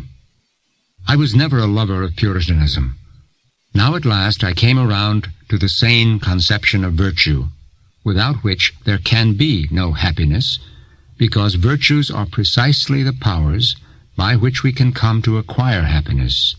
Without them, there can be no joy, because they are the habits which coordinate and canalize our natural energies and direct them to the harmony and perfection and balance, the unity of our nature with itself and with God, which must, in the end, constitute our everlasting peace. By the time I was ready to begin the actual writing of my thesis, that is, around the beginning of September 1938, the groundwork of conversion was more or less complete. And how easily and sweetly it had all been done, with all the external graces that had been arranged along my path by the kind providence of God. It had taken little more than a year and a half, counting from the time I read Gilson's The Spirit of Medieval Philosophy, to bring me up from an atheist, as I considered myself, to one who accepted all the full range and possibilities of religious experience right up to the highest degree of glory. I not only accepted all this intellectually, but now I began to desire it. And not only did I begin to desire it, but I began to do so efficaciously. I began to want to take the necessary means to achieve this union, this peace. I began to desire to dedicate my life to God, to His service. The notion was still vague and obscure, and it was ludicrously impractical in the sense that I was already dreaming of mystical union when I did not even keep the simplest rudiments of the moral law. But nevertheless, I was convinced of the reality of the goal and confident that it could be achieved. Yet with all this, I was not ready to stand beside the font. I was content to stand by and admire. It took something that belongs to history to form and vitalize these resolutions that were still only vague and floating entities in my mind and will. One of those hot evenings at the end of summer, the atmosphere of the city suddenly became terribly tense with some news that came out of the radios. Before I knew what the news was, I began to feel the tension, for I was suddenly aware that the quiet, disparate murmurs of different radios in different houses had imperceptibly merged into one big, ominous, unified voice that moved at you from different directions and followed you down the street and came to you from another angle as soon as you began to recede from any one of its particular sources. I heard Germany, Hitler, at 6 o'clock this morning, the German army, the Nazis. What had they done? Then Joe Roberts came in and said there was about to be a war. The Germans had occupied Czechoslovakia, and there was bound to be a war. The city felt as if one of the doors of hell had been half opened, and a blast of its breath had flared out to wither up the spirits of men, and people were loitering around the newsstands in misery. Joe Roberts and I sat in my room where there was no radio until long after midnight, drinking canned beer and smoking cigarettes and making silly and excited jokes. But within a couple of days, the English Prime Minister had flown in a big hurry to see Hitler and had made a nice new alliance at Munich that cancelled everything that might have caused a war and returned to England. He alighted at Croydon and came stumbling out of the plane, saying, "Peace in our time." The days went on, and the radios returned to their separate and individual murmuring, not to be regimented back into their appalling shout for yet another year. September, as I think, must have been more than half gone. Something began to stir within me. Something began to push me, to prompt me. It was a movement that spoke like a voice. "What are you waiting for?" it said. "Why do you still hesitate?" As November began, my mind was taken up with this one thought, of getting baptized and entering at last into the supernatural life of the Church. I was still infinitely poor and wretched in my appreciation of what was about to take place within me. I was about to set foot on the shore at the foot of the high, seven-circled mountain of a purgatory, steeper and more arduous than I was able to imagine, and I was not at all aware of the climbing I was about to have to do. The essential thing was to begin the climb. Baptism was that beginning, and a most generous one. In a triple vow I renounced Satan and his pomps and his works. Dost thou believe in God the Father Almighty, Creator of heaven and earth? Credo. Dost thou believe in Jesus Christ, his only Son, who was born and suffered? Credo. Dost thou believe in the Holy Spirit, in the Holy Catholic Church, the communion of saints, the remission of sins, the resurrection of the body, and eternal life? Credo. What mountains were falling from my shoulders! What scales of dark night were peeling off my intellect to let in the inward vision of God and his truth! But I was absorbed in the liturgy and waiting for the next ceremony. It had been one of the things that had rather frightened me, or rather which frightened the legion that had been living in me for 23 years. Thomas, receive the good Spirit through this breathing, and receive the blessing of God. Peace be with thee. And finally he poured the water on my head and named me Thomas, if thou be not already baptized. How beautiful and how terrible are the words with which God speaks to the soul of those he has called to himself. This was the call that came to me with my baptism, bringing with it a most appalling responsibility if I failed to answer it. And that was something I could not help realizing, however obscurely and vaguely. The realization, indeed, was so remote and negative that it only came to me by way of contrast with the triviality and bathos of normal human experience, the talk of my friends, the aspect of the city, and the fact that every step down Broadway took me further and further into the abyss of anticlimax. I simply slipped into the ranks of the millions of tepid and dull and sluggish and indifferent Christians who live a life that is still half animal, and who barely put up a struggle to keep the breath of grace alive in their souls.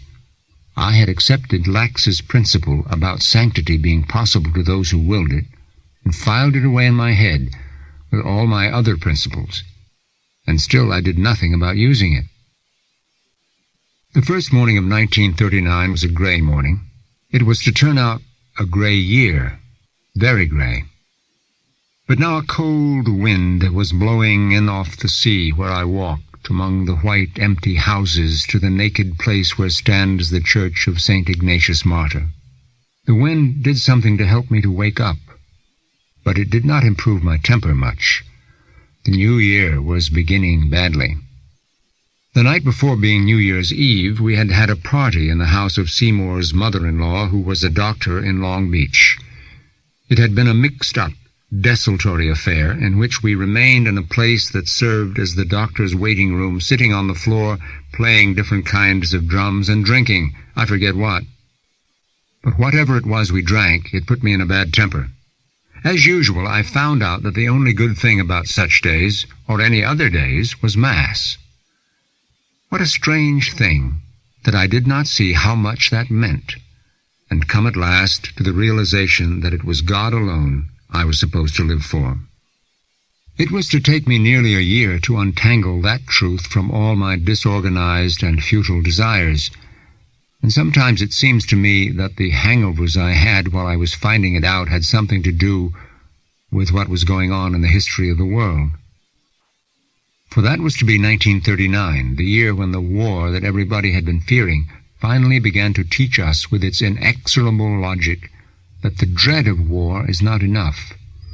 If you don't want the effect, do something to remove the causes. There is no use loving the cause and fearing the effect, and being surprised when the effect inevitably follows the cause. By this time, I should have acquired enough sense to realize that the cause of wars is sin. The nights dragged by. I remember one when I was driving in from Long Island, where I had been having dinner at Gibney's house at Port Washington. The man with whom I was riding had a radio in the car, and we were riding along the empty parkway listening to a quiet, tired voice from Berlin. These commentators' voices had lost all their pep. There was none of that lusty and doctrinaire elation with which the news broadcasters usually convey the idea that they know all about everything. This time you knew that nobody knew what was going to happen, and they all admitted it. True, they were all agreed that the war was now going to break out, but when? Where? They could not say. All the trains to the German frontier had been stopped. All air service had been discontinued. The streets were empty. You got the feeling that things were being cleared for the first great air raid, the one that everyone had been wondering about, that H.G. Wells and all the other people had written about, the one that would wipe out London in one night. When it was morning, I woke up early and heard the radios. I could not quite make out what they were saying, but the voices were not tired anymore. There was much metallic shouting, which meant something had really happened. On my way to Mass, I found out what it was. They had bombed Warsaw, and the war had finally begun. Meanwhile, there had been another thought half forming itself in the back of my mind, an obscure desire to become a priest. This was something which I tended to hold separate from the thought of my conversion, and I was doing my best to keep it in the background. There was also in my mind a kind of half-formed conviction that there was one other person I should consult. This man was Daniel Walsh, about whom I'd heard a great deal from Lax and Gurdy. Gurdy had taken his course on St. Thomas Aquinas in the Graduate School of Philosophy. Walsh himself had nothing of the supercilious self-assurance of the ordinary professor. He did not need this frail and artificial armor for his own insufficiency. He did not need to hide behind tricks and vanities any more than Mark Van Doren did. He never even needed to be brilliant. In his smiling simplicity, he used to efface himself entirely in the solid and powerful mind of St. Thomas. Whatever brilliance he allowed himself to show forth in his lectures was all thrown back upon its source, the angel of the schools. Dan Walsh had been a student and a collaborator of Gilson's and knew Gilson, a Maritain, well. His voice was low, and as he spoke he half apologetically searched the faces of his hearers for signs of understanding, and when he found it, he seemed surprised and delighted. When Dan began to talk about the one religious order that filled him with the most enthusiasm, I was able to share his admiration, but I had no desire to join it.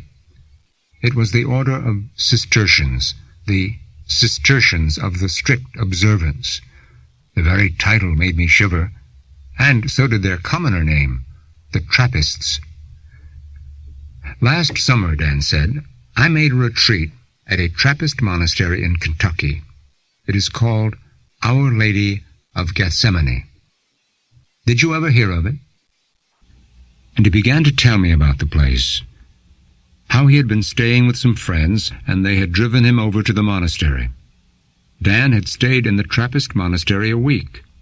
He told me of the life of the monks. He told me of their silence. He said they never conversed, and the impression I got was that they never spoke at all to anybody. I sat in silence. In my heart there was a kind of mixture of exhilaration and dejection. exhilaration at the thought of such generosity, and depression because it seemed such a drastic and cruel and excessive rejection of the rights of nature. Dan said, "Do you think you would like that kind of a life?" "Oh, no," I said, "not a chance. That's not for me. I'd never be able to stand it. It would kill me in a week. Besides, I have to have meat. I can't get along without meat. I need it for my health."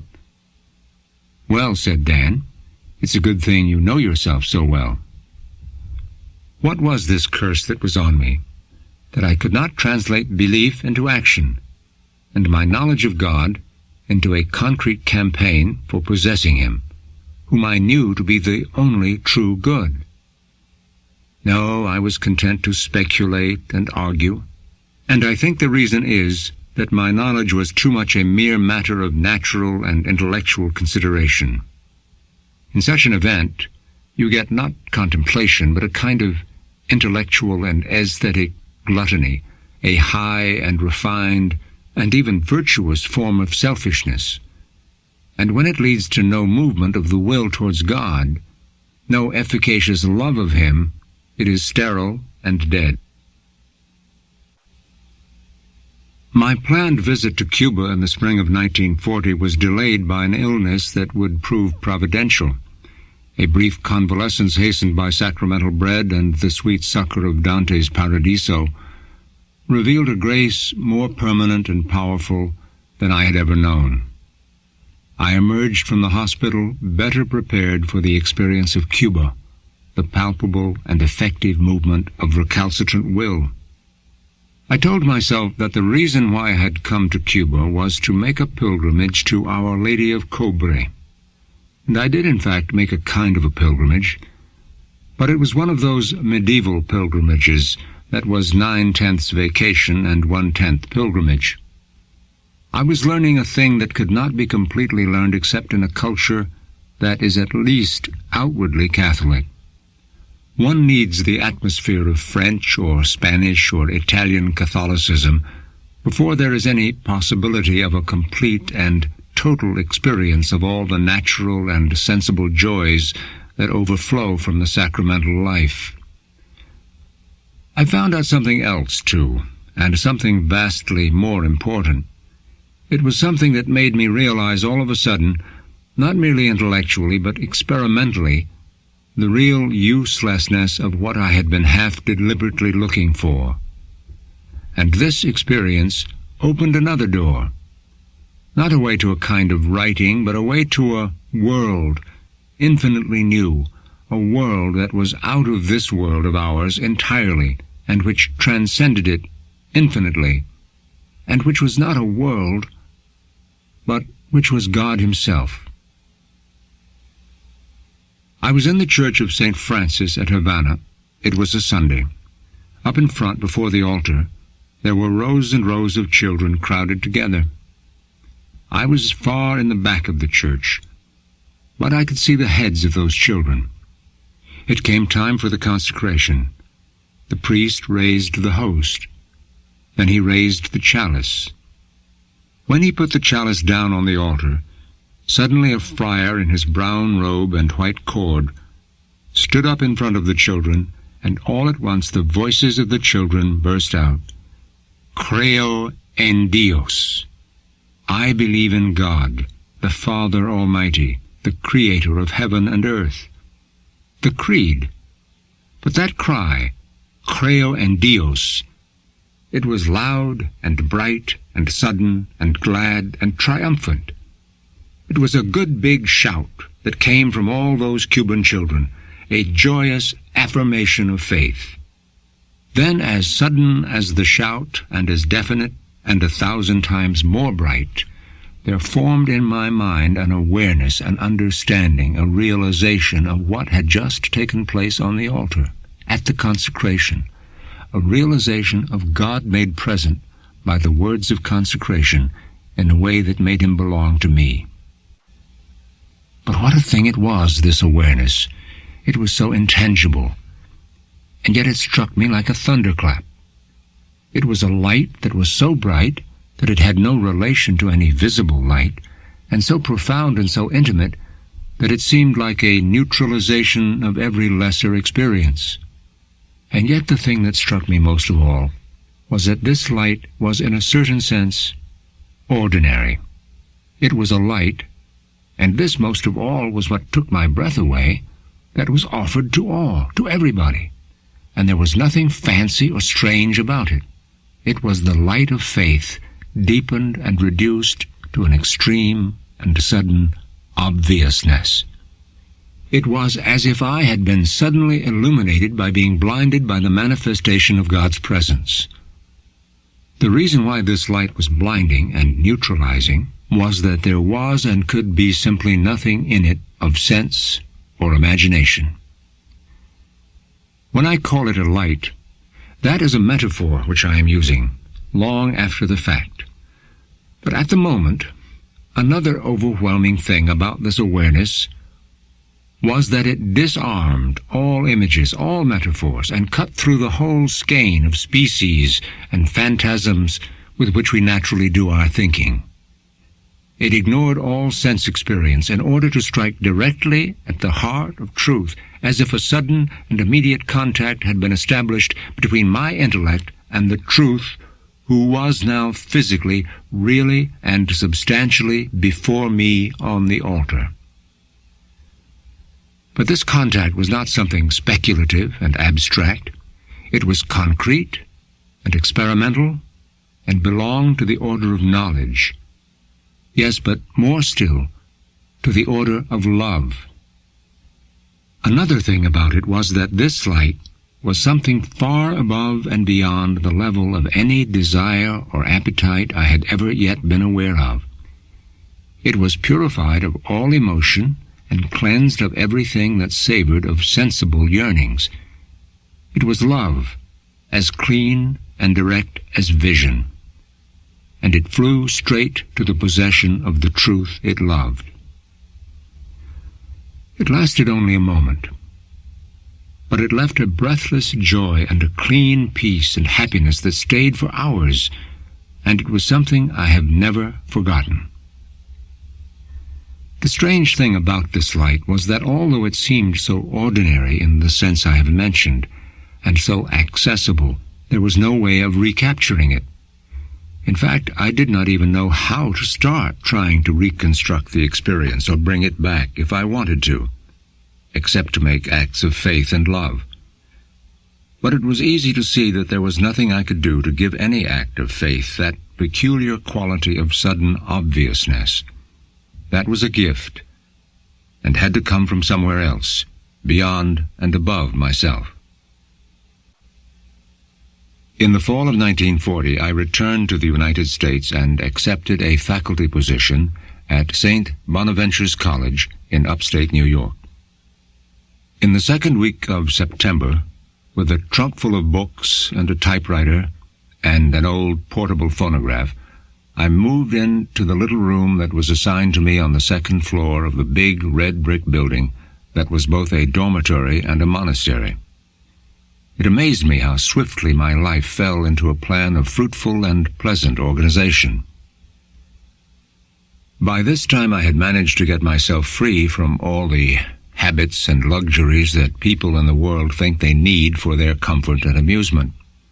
My mouth was at last clean of the yellow, parching salt of nicotine, and I had rinsed my eyes of the gray slops of movies, so that now my taste and my vision were clean.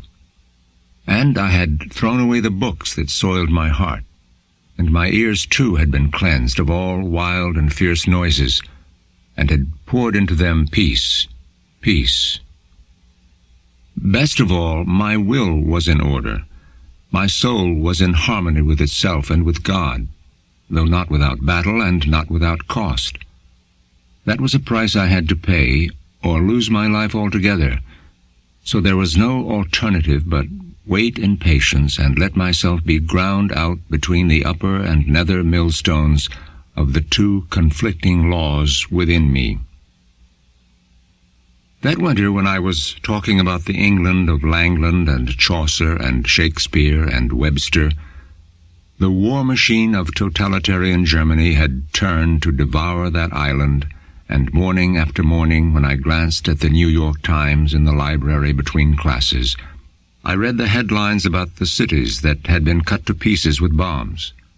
Night after night, the huge, dark mass of London was bursting into wide areas of flame that turned its buildings into empty craters and carriated those miles and miles of slums. Around St. Paul's, the ancient city was devastated, and there was no acre of Westminster, Bloomsbury, Camden Town, Mayfair, Bayswater, Paddington that had not been deeply scarred.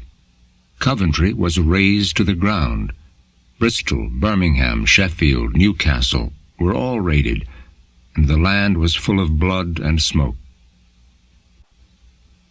I think it was in November that we all lined up, students and secular professors, in De La Roche Hall, and gave our names in to be drafted.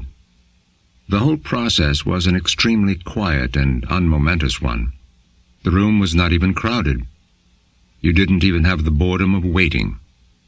I gave my name and my age and all the rest, and got a small white card. It was quickly over. This war was what I had earned for myself and the world. I could hardly complain that I was being drawn into it. The new year came, 1941. In its January, I was to have my 26th birthday and enter upon my 27th, most momentous year. Already in February, or before that, the idea came to me that I might make a retreat in some monastery for Holy Week and Easter. Where would it be? The first place that came into my mind was the Trappist abbey Dan Walsh had told me about in Kentucky.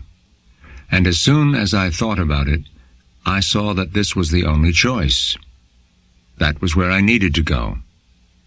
Something had opened out inside me in the last months, something that required, demanded, at least a week in that silence, in that austerity, praying together with the monks in their cold choir. On the morning of the Saturday before Palm Sunday, I got up before 5 and heard parts of a Mass in the dark chapel, and then had to make a run for the train. The rain fell on the empty station, straight and continuous as a tower. And the train went its slow way through the spring night, branching off at Bardstown Junction. And I knew my station was coming. I stepped down out of the car into the empty night. The station was dark. There was a car standing there, but no man in sight. The train had hardly stopped to let me off, and immediately gathered its ponderous momentum once again, and was gone around the bend with the flash of a red tail light, leaving me in the middle of the silence and solitude of the Kentucky hills. Presently the door of one of the houses opened, and a man came out in no hurry. We got in the car together and started up the road. Over all the valley smiled the mild, gentle Easter moon, the full moon in her kindness, loving this silent place. At the end of the avenue, in the shadows under the trees, I could make out the lowering arch of the gate and the words, Pax Intrantibus. The driver of the car did not go to the bell rope by the heavy wooden door. Instead, he went over and scratched on one of the windows and called in a low voice, "Brother? Brother?" I could hear someone stirring inside. Presently, the key turned in the door. I passed inside. The door closed quietly behind me. I was out of the world. We crossed the court, climbed some steps, entered a high, dark hall. I hesitated on the brink of a polished, slippery floor while the brother groped for the light switch. Then, above another heavy door, I saw the words, "God alone." "Have you come here to stay?" said the brother. The question terrified me. It sounded too much like the voice of my own conscience. "Oh, no," I said. No. "What's the matter? Why can't you stay? Are you married or something?" said the brother. "No," I said lamely. I have a job." How shall I explain or communicate to those who have not seen these holy houses, your consecrated churches and Cistercian cloisters, the might of the truths that overpowered me all the days of that week. Certainly one thing the monk does not or cannot realize is the effect which these liturgical functions, performed by a group as such, have upon those who see them. The lessons, the truths, the incidents and values portrayed are simply overwhelming. For this effect to be achieved, it is necessary that each monk, as an individual performer, be absolutely lost, ignored, and overlooked. And yet what a strange admission, to say that men were admirable, worthy of honor, perfect, in proportion as they disappeared into a crowd and made themselves unnoticed, by even ceasing to be aware of their own existence and their own acts.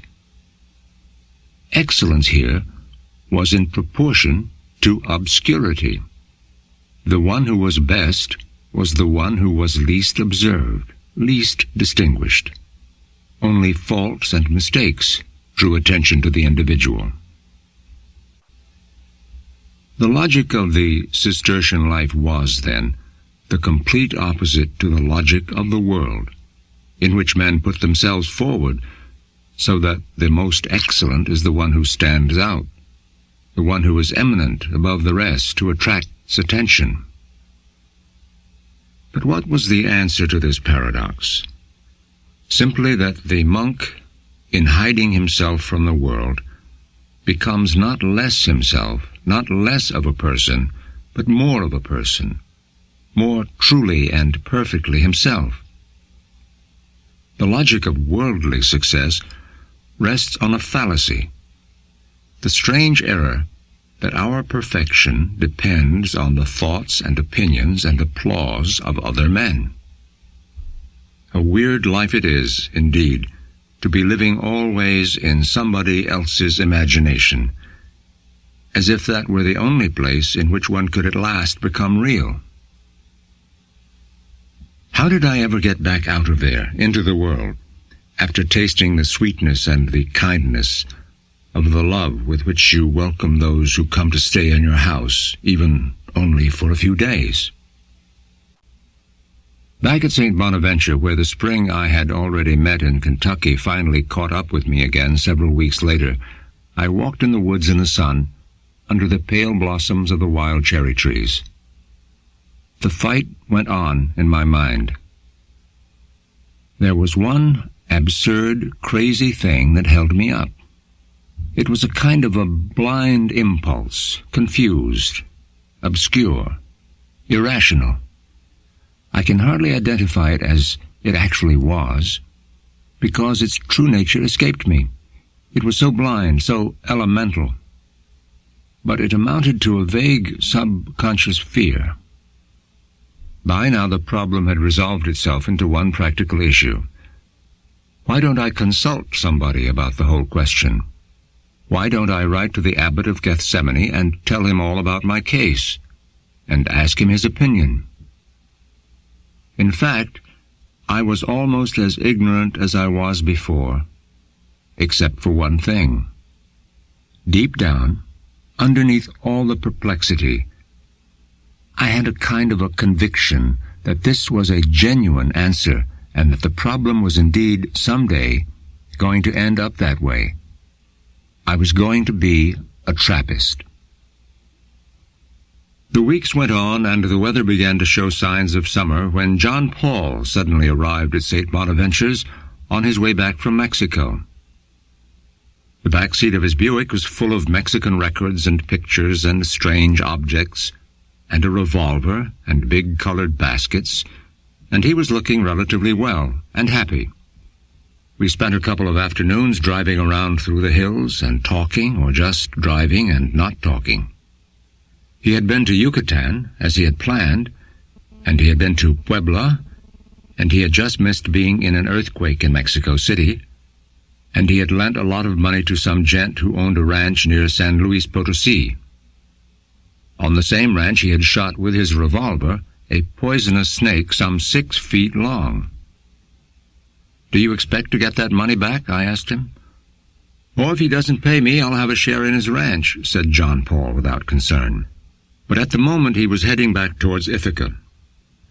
I could not be sure whether he was going to go to Cornell Summer School and finally get his degree, or whether he was going to take some more flying lessons, or what he was going to do. And so John Paul, in the big, shiny Buick, built low on its chassis, drove off at a great speed toward Ithaca with his revolver and his Mexican baskets.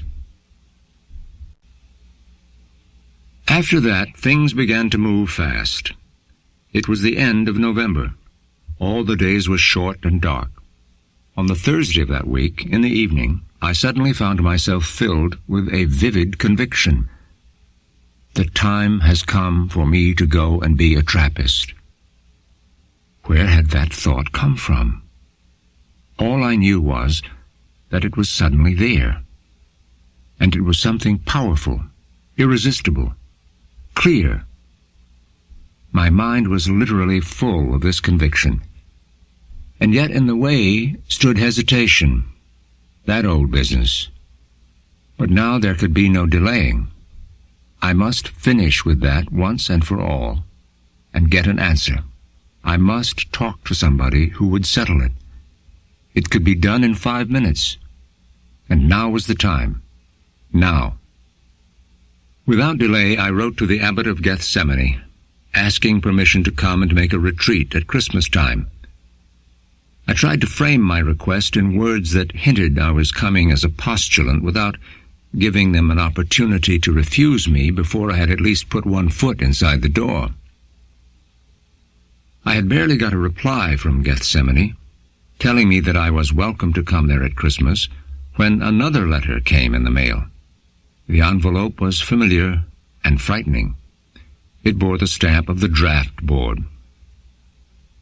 I wrote to the draft board at once and told them that I was entering a monastery, and asked for time to find out when and under what conditions I would be admitted. Then I sat down to wait. It was the first week of December, 1941. Sunday, December the 7th. I climbed up the hillside on the eastern slope of the valley and reached the rim of the thick woods and sat down in a windless, sunny place where there were a lot of brown, dried ferns. Who would think there was a war anywhere in the world? It was so peaceful here and undisturbed. I watched some rabbits come out and begin to play among the ferns. This was probably the last time I would see this place. Where would I be in a week from that day? It was in the hands of God. I started back in the afternoon towards the college. When I got to the campus and was walking down the cement path toward the dormitory, I met 2 of the other lay professors. They were talking animatedly about something or other, and as I approached, they cried, "Did you hear what happened? Did you hear the radio?" America was in the war. The next morning, the feast of the Immaculate Conception, I found a letter from the draft board. They said the medical examination would be put off for 1 month. Tuesday, with an amazing and joyous sense of lightness, I was ready to go. My train was in the evening. It was already dark when the taxi called for me at the college. This journey, this transition from the world to a new life, was like flying through some strange new element, as if I were in the stratosphere. And yet I was on the familiar earth, and the cold winter rain streaked the windows of the train as we traveled through the dark hills. When I finally got off in Bardstown, I was standing across the road from a gas station. The street appeared to be empty, as if the town were asleep. But presently I saw a man in the gas station. I went over and asked where I could get someone to drive me to Gethsemane. So he put on his hat and started his car, and we left town on a straight road through level country full of empty fields. It was not the kind of landscape that belonged to Gethsemane, and I could not get my bearings until some low, jagged, wooded hills appeared ahead of us to the left of the road, and we made a turn that took us into rolling, wooded land.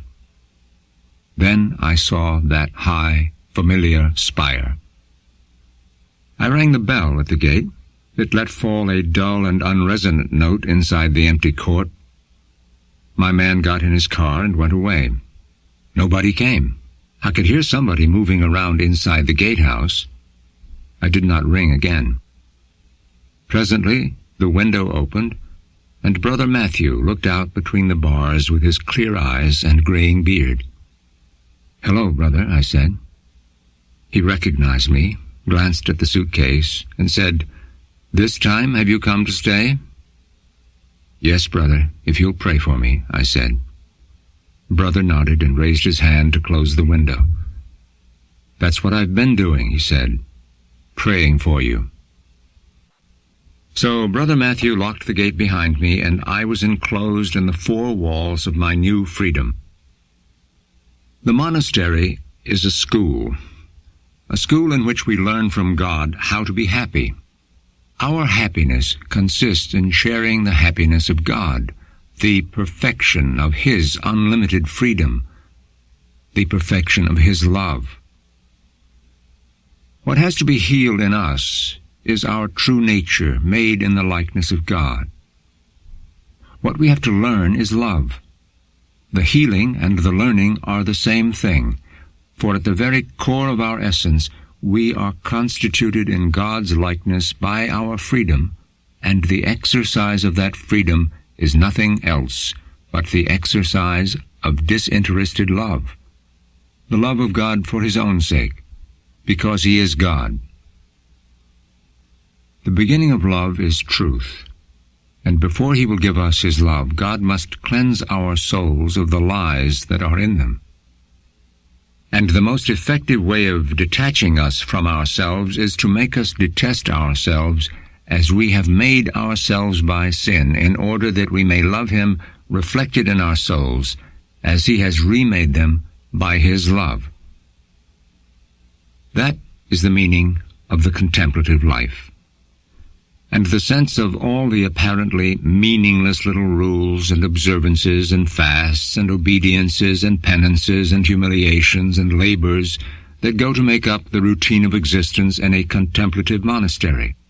They all serve to remind us of what we are and who God is, that we may get sick of the sight of ourselves and turn to Him, and in the end we will find Him in ourselves, in our own purified natures, which have become the mirror of His tremendous goodness and His endless love.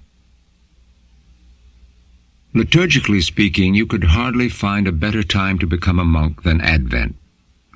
You begin a new life, you enter into a new world at the beginning of a new liturgical year. And everything that the Church gives you to sing, every prayer that you say in and with Christ in His mystical body, is a cry of ardent desire for grace, for help, for the coming of the Messiah, the Redeemer. It is a desire all the more powerful in the spiritual order because the world around you is dead. Life is ebbed to its dregs. The trees are stripped bare. The birds forget to sing. The grass is brown and gray.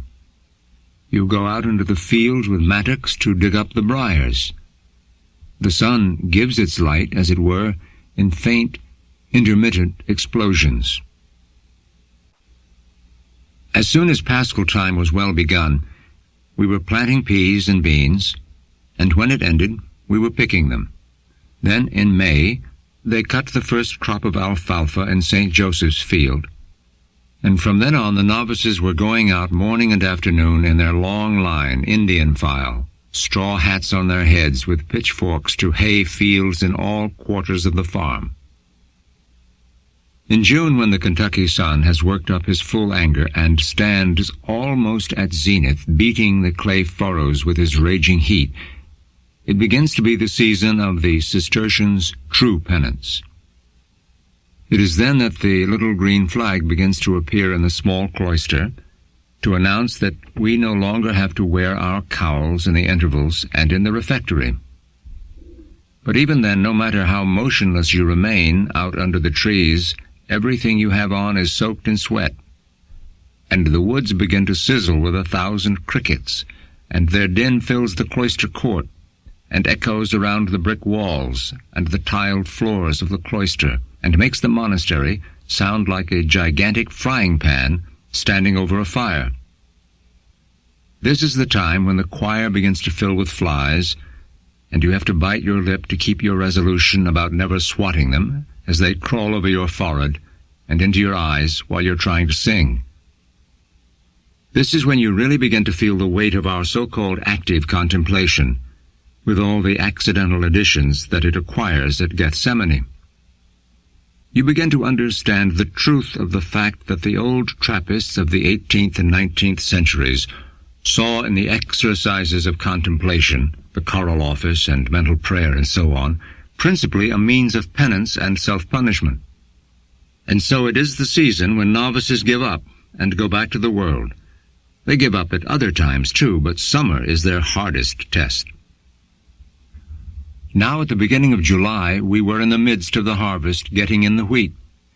The big threshing machine was drawn up at the east end of the cow barn, and wagons loaded with sheaves were constantly coming in from all directions from the various fields. You could see the cellarer standing on top of the threshing machine, outlined against the sky, giving directions, and a group of lay-brother novices were busily filling the sacks and tying them up and loading trucks as fast as the clean new grain poured out of the machine.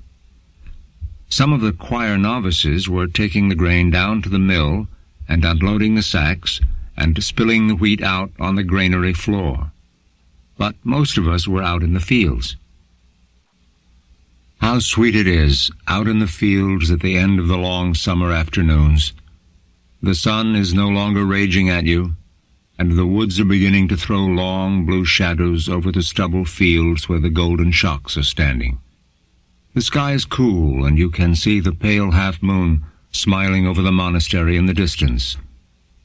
Perhaps a clean smell of pine comes down to you, out of the woods on the breeze, and mingles with the richness of the fields and of the harvest. And when the undermaster claps his hands for the end of work, and you drop your arms and take off your hat to wipe the sweat out of your eyes, in the stillness, you realize how the whole valley is alive with the singing of crickets, a constant, universal treble going up to God out of the fields, rising like the incense of an evening prayer to the pure sky. It was a few days after the Feast of the Visitation that I got news from John Paul. For the last few months, he had been at a camp in the plains of the Canadian West in Manitoba. Day after day he had been making long flights and doing bombing practice, and now he had his sergeant's stripes and was ready to be sent overseas. He wrote that he was coming to Gethsemane before he sailed, but he did not say when. The feast of St. Stephen Harding, the founder of the Cistercian order, went by, and every day I was waiting to be called to Reverend Father's room and told that John Paul had come. By now the corn was high, and every afternoon we went out with hoes to make war against our enemies, the morning glories, in the cornfields. And every afternoon I would disappear into those rows of green banners and lose sight of everybody else, wondering how anybody would be able to find me if he were sent out there to bring me in with the news that my brother had come. Often you did not even hear the signal for the end of work, and frequently one or two of the more recollected novices would get left in the cornfield hoeing away diligently in some remote corner after everybody else had gone home. But I have discovered from experience that the rule in these things is that what you are expecting always comes when you are not actually expecting it. So it was, one afternoon, that we were working close to the monastery, within the enclosure, weeding a patch of turnips, that someone made me a sign to come into the house. I had so far forgotten the object of my expectations that it took me a moment or two before I guessed what it was. I changed out of work clothes and went straight to Reverend Father's room and knocked on the door.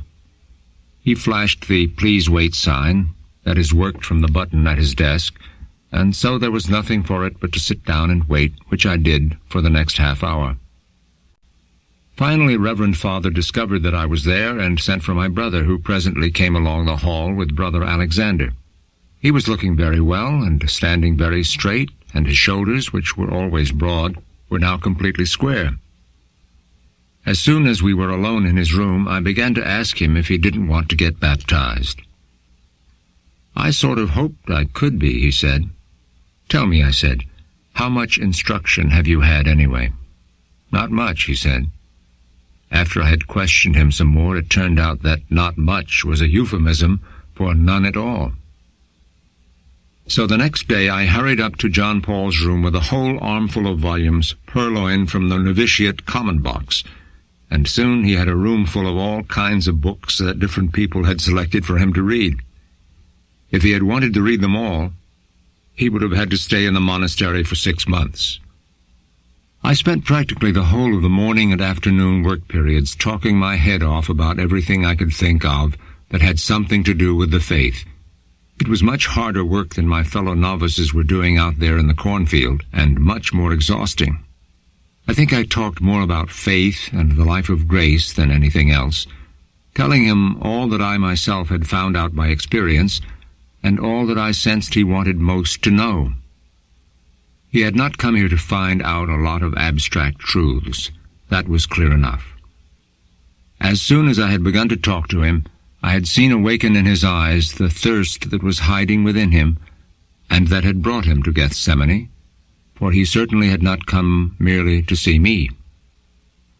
How well I recognized it, that insatiable thirst for peace, for salvation, for true happiness.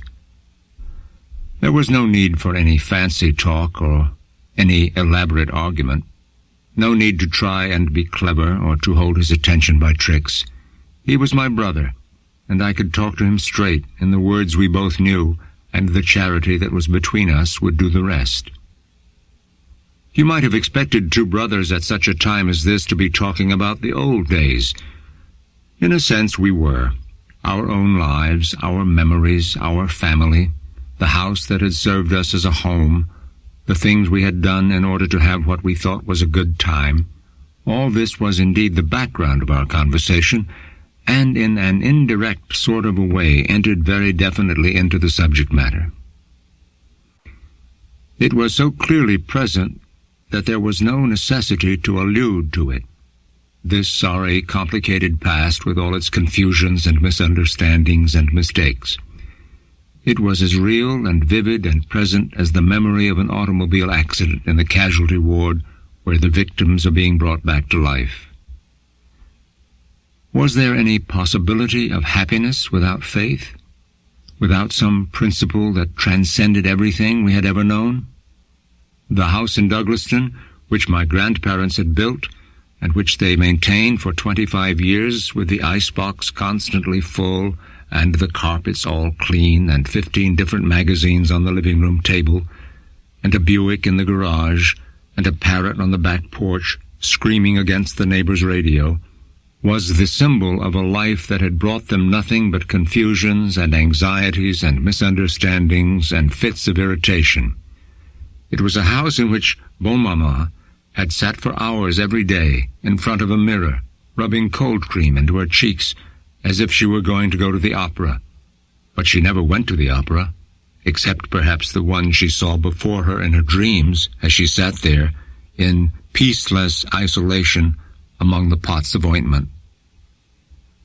Against all this, we had reacted with everything our own generation could give us, and we had ended up doing in the movies and in the cheap, amber-lit little bars of Long Island, or the noisier ones fixed up with chromium in the city, all that she had been doing at home.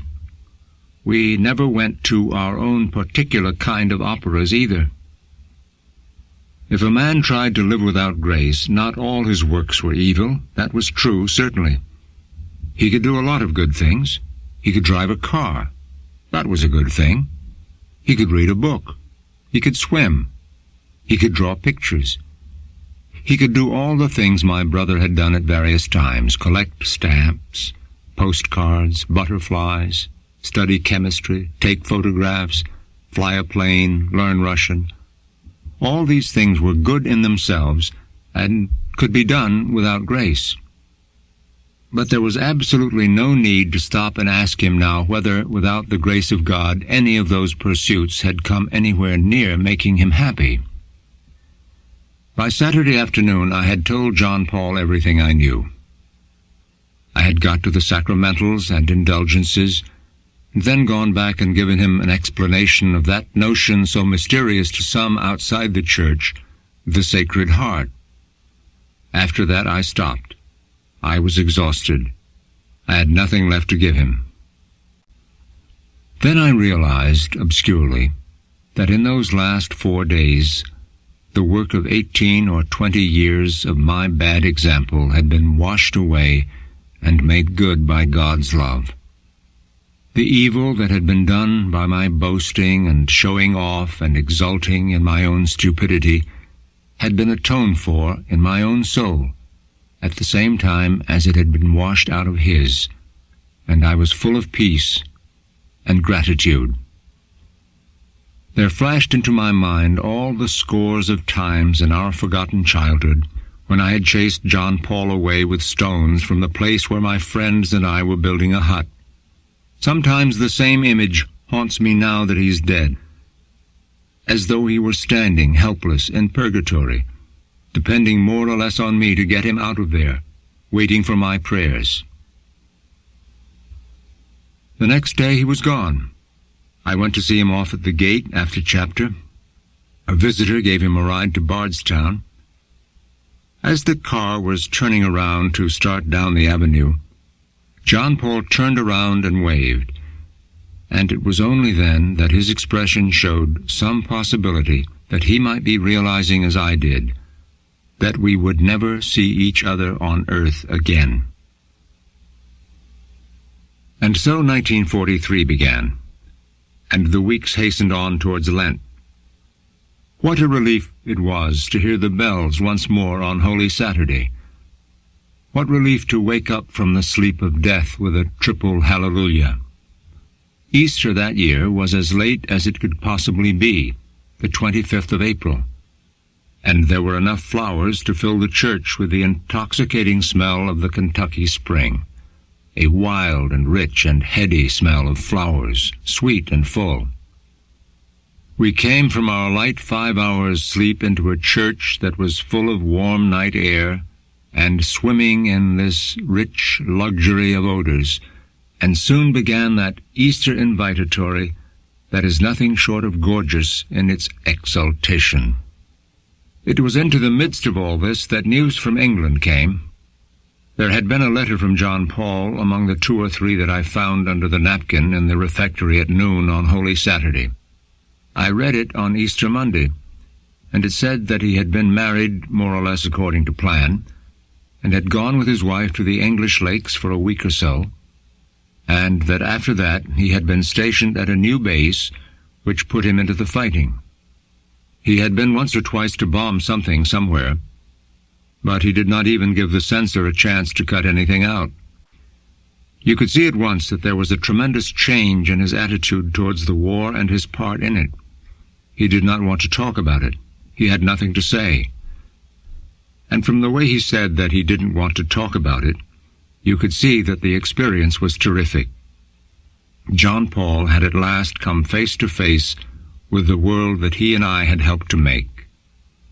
On Easter Monday afternoon, I sat down to write him a letter and cheer him up a little if I could. The letter was finished, and it was Easter Tuesday, and we were in choir for the conventual Mass, when Father Master came in and made me the sign for Abbot. I went out to Reverend Father's room. There was no difficulty in guessing what it was. I passed the Pietà at the corner of the cloister and buried my will and my natural affections and all the rest in the wounded side of the dead Christ. Reverend Father flashed the sign to come in, and I knelt by his desk and received his blessing and kissed his ring, and he read me the telegram that Sergeant J.P. Merton, my brother, had been reported missing in action on April 17th. Some more days went by. Letters of confirmation came, and finally, after a few weeks, I learned that John Paul was definitely dead. Sweet brother, If I do not sleep, my eyes are flowers for your tomb. And if I cannot eat my bread, my fasts shall live like willows where you died. If in the heat I find no water for my thirst shall turn to springs for you, poor traveler. Where, in what desolate and smoky country, lies your poor body, lost and dead? And in what landscape of disaster has your unhappy spirit lost its road? Come, in my labor, find a resting place, and in my sorrows lay your head. Or rather take my life and blood, and buy yourself a better bed. Or take my breath, and take my death, and buy yourself a better rest. When all the men of war are shot, and flags have fallen into dust, your cross and mine shall tell men still, Christ died on each, for both of us. For in the wreckage of your April, Christ lies slain, and Christ weeps in the ruins of my spring, the money of whose tears shall fall into your weak and friendless hand, and buy you back to your own land, the silence of whose tears shall fall like bells upon your alien tomb. Hear them and come. They call you home. Day unto day uttereth speech. The clouds change, the seasons pass over our woods and fields in their slow and regular procession, and time is gone before you are aware of it. Christ pours down the Holy Ghost upon you from heaven in the fire of June, and then you look about you and realize that you are standing in the barnyard, husking corn, and the cold wind of the last days of October is sweeping across the thin woods and biting you to the bone. And then, in a minute or so, it is Christmas, and Christ is born. Before we were born, God knew us. He knew that some of us would rebel against His love and His mercy, and that others would love Him from the moment that they could love anything, and never change that love. He knew that there would be joy in heaven among the angels of His house for the conversion of some of us, and He knew that He would bring us all here to Gethsemane together one day for His own purpose, for the praise of His love. The life of each one in this abbey is part of a mystery. We all add up to something far beyond ourselves. We cannot yet realize what it is. But we know, in the language of our theology, that we are all members of the mystical Christ, and that we all grow together in Him, for whom all things were created. In one sense, we are always traveling, and traveling as if we did not know where we were going. In another sense, we have already arrived.